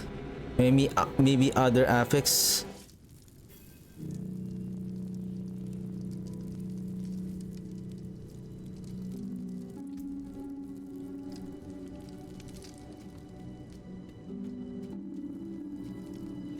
I think I did it wrong. I made a mistake. Let's replace that with any other affixes, aspects.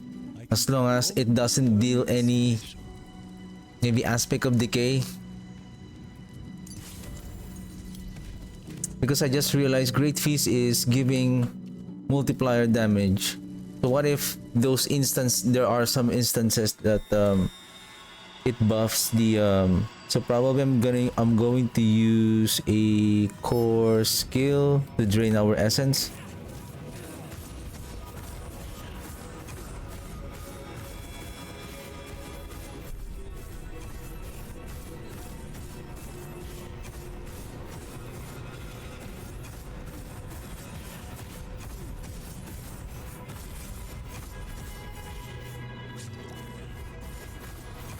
Oh shoot.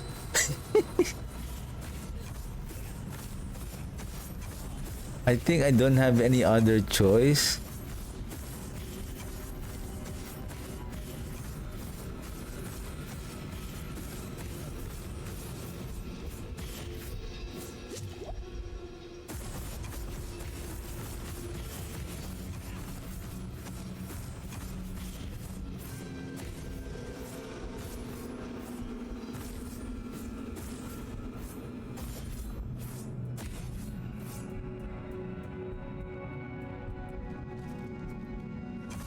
Anyway.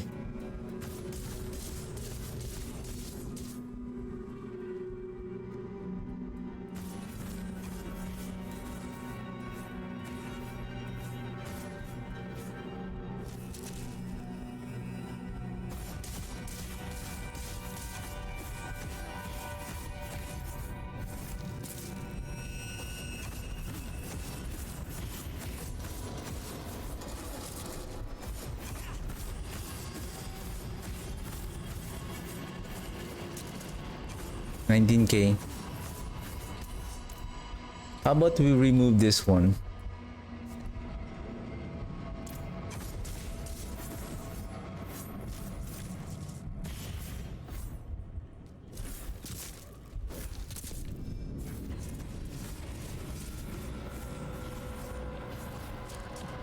Five, 6, 900, 800, 894, 6,000. Okay, around 6,000 at super drained in essence. Okay.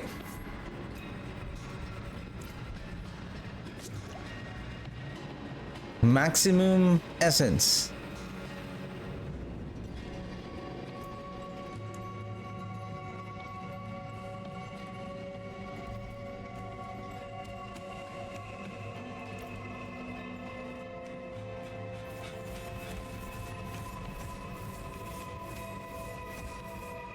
Okay, let's drain again because we're getting the buff also on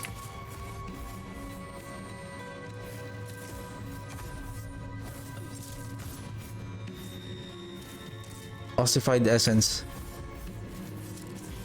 5,000. Yep, close to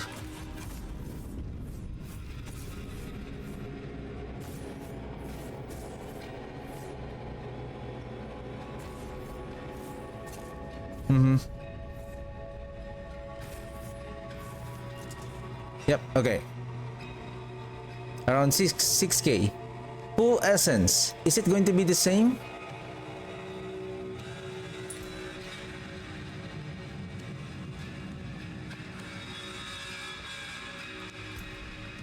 We're not getting any benefit from same thing with the coalesced blood and this one. There you go.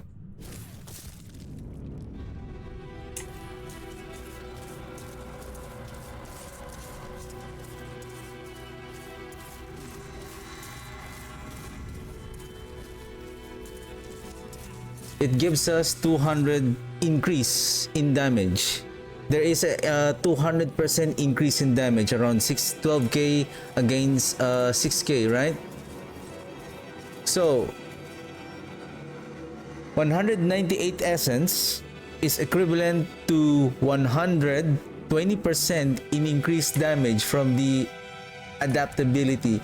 So I guess this really proves that the adaptability increase its damage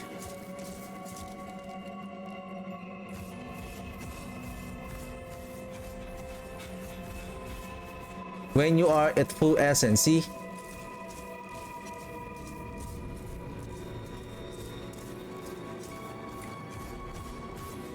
Oh! No, no, no, no, no. This one.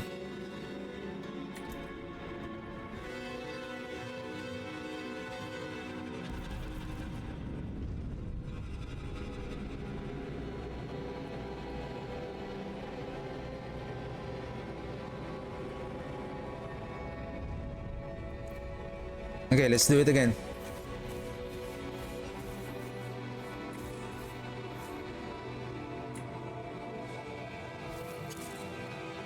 Still the same.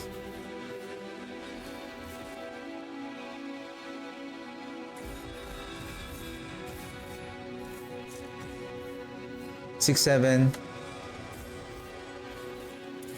7, 2, 7,200.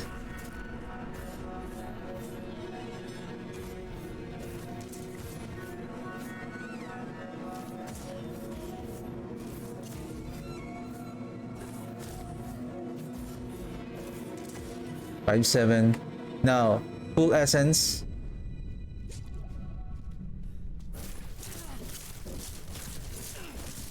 $13k. Almost double the damage. So this is the one I'm talking about.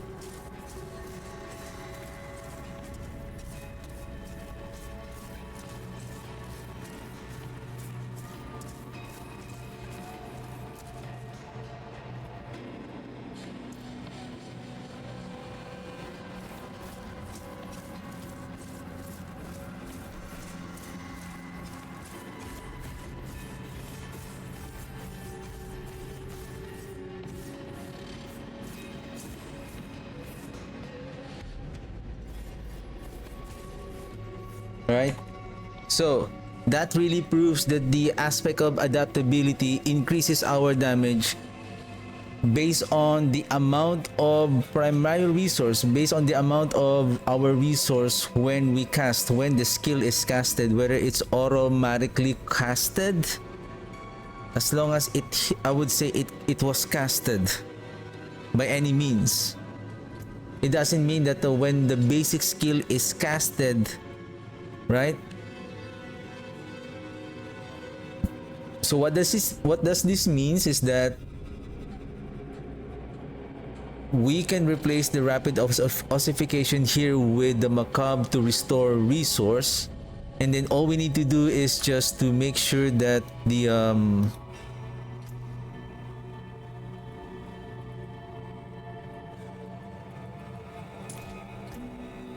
cooldown of the bone spirit is, can I just equip and then Great Feast, Grasping Veins, and I'm going to use this one, right? And tomorrow what I'm going to do tomorrow, if without the lidless wall, with just a regular, so that I think I did this setup, right? It was okay. Now if we can add one more aspect, but we're reducing the lidless wall, but this one has more chance for the bone splinter to cast twice. We have now that bone splinter to cast twice. And then probably if I can re-roll the basic damage instead with critical strike damage maybe. And then now we have an additional resource and cooldown reduction. Now we are at 236. Now we can add sacrificial aspect here, I guess. Now that will, I would say, will increase our essence to 250 plus.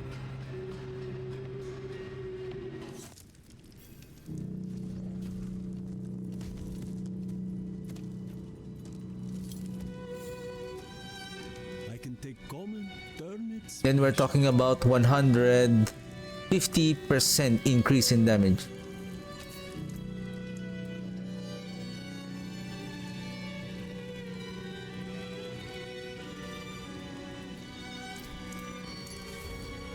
So we're gonna try this tomorrow.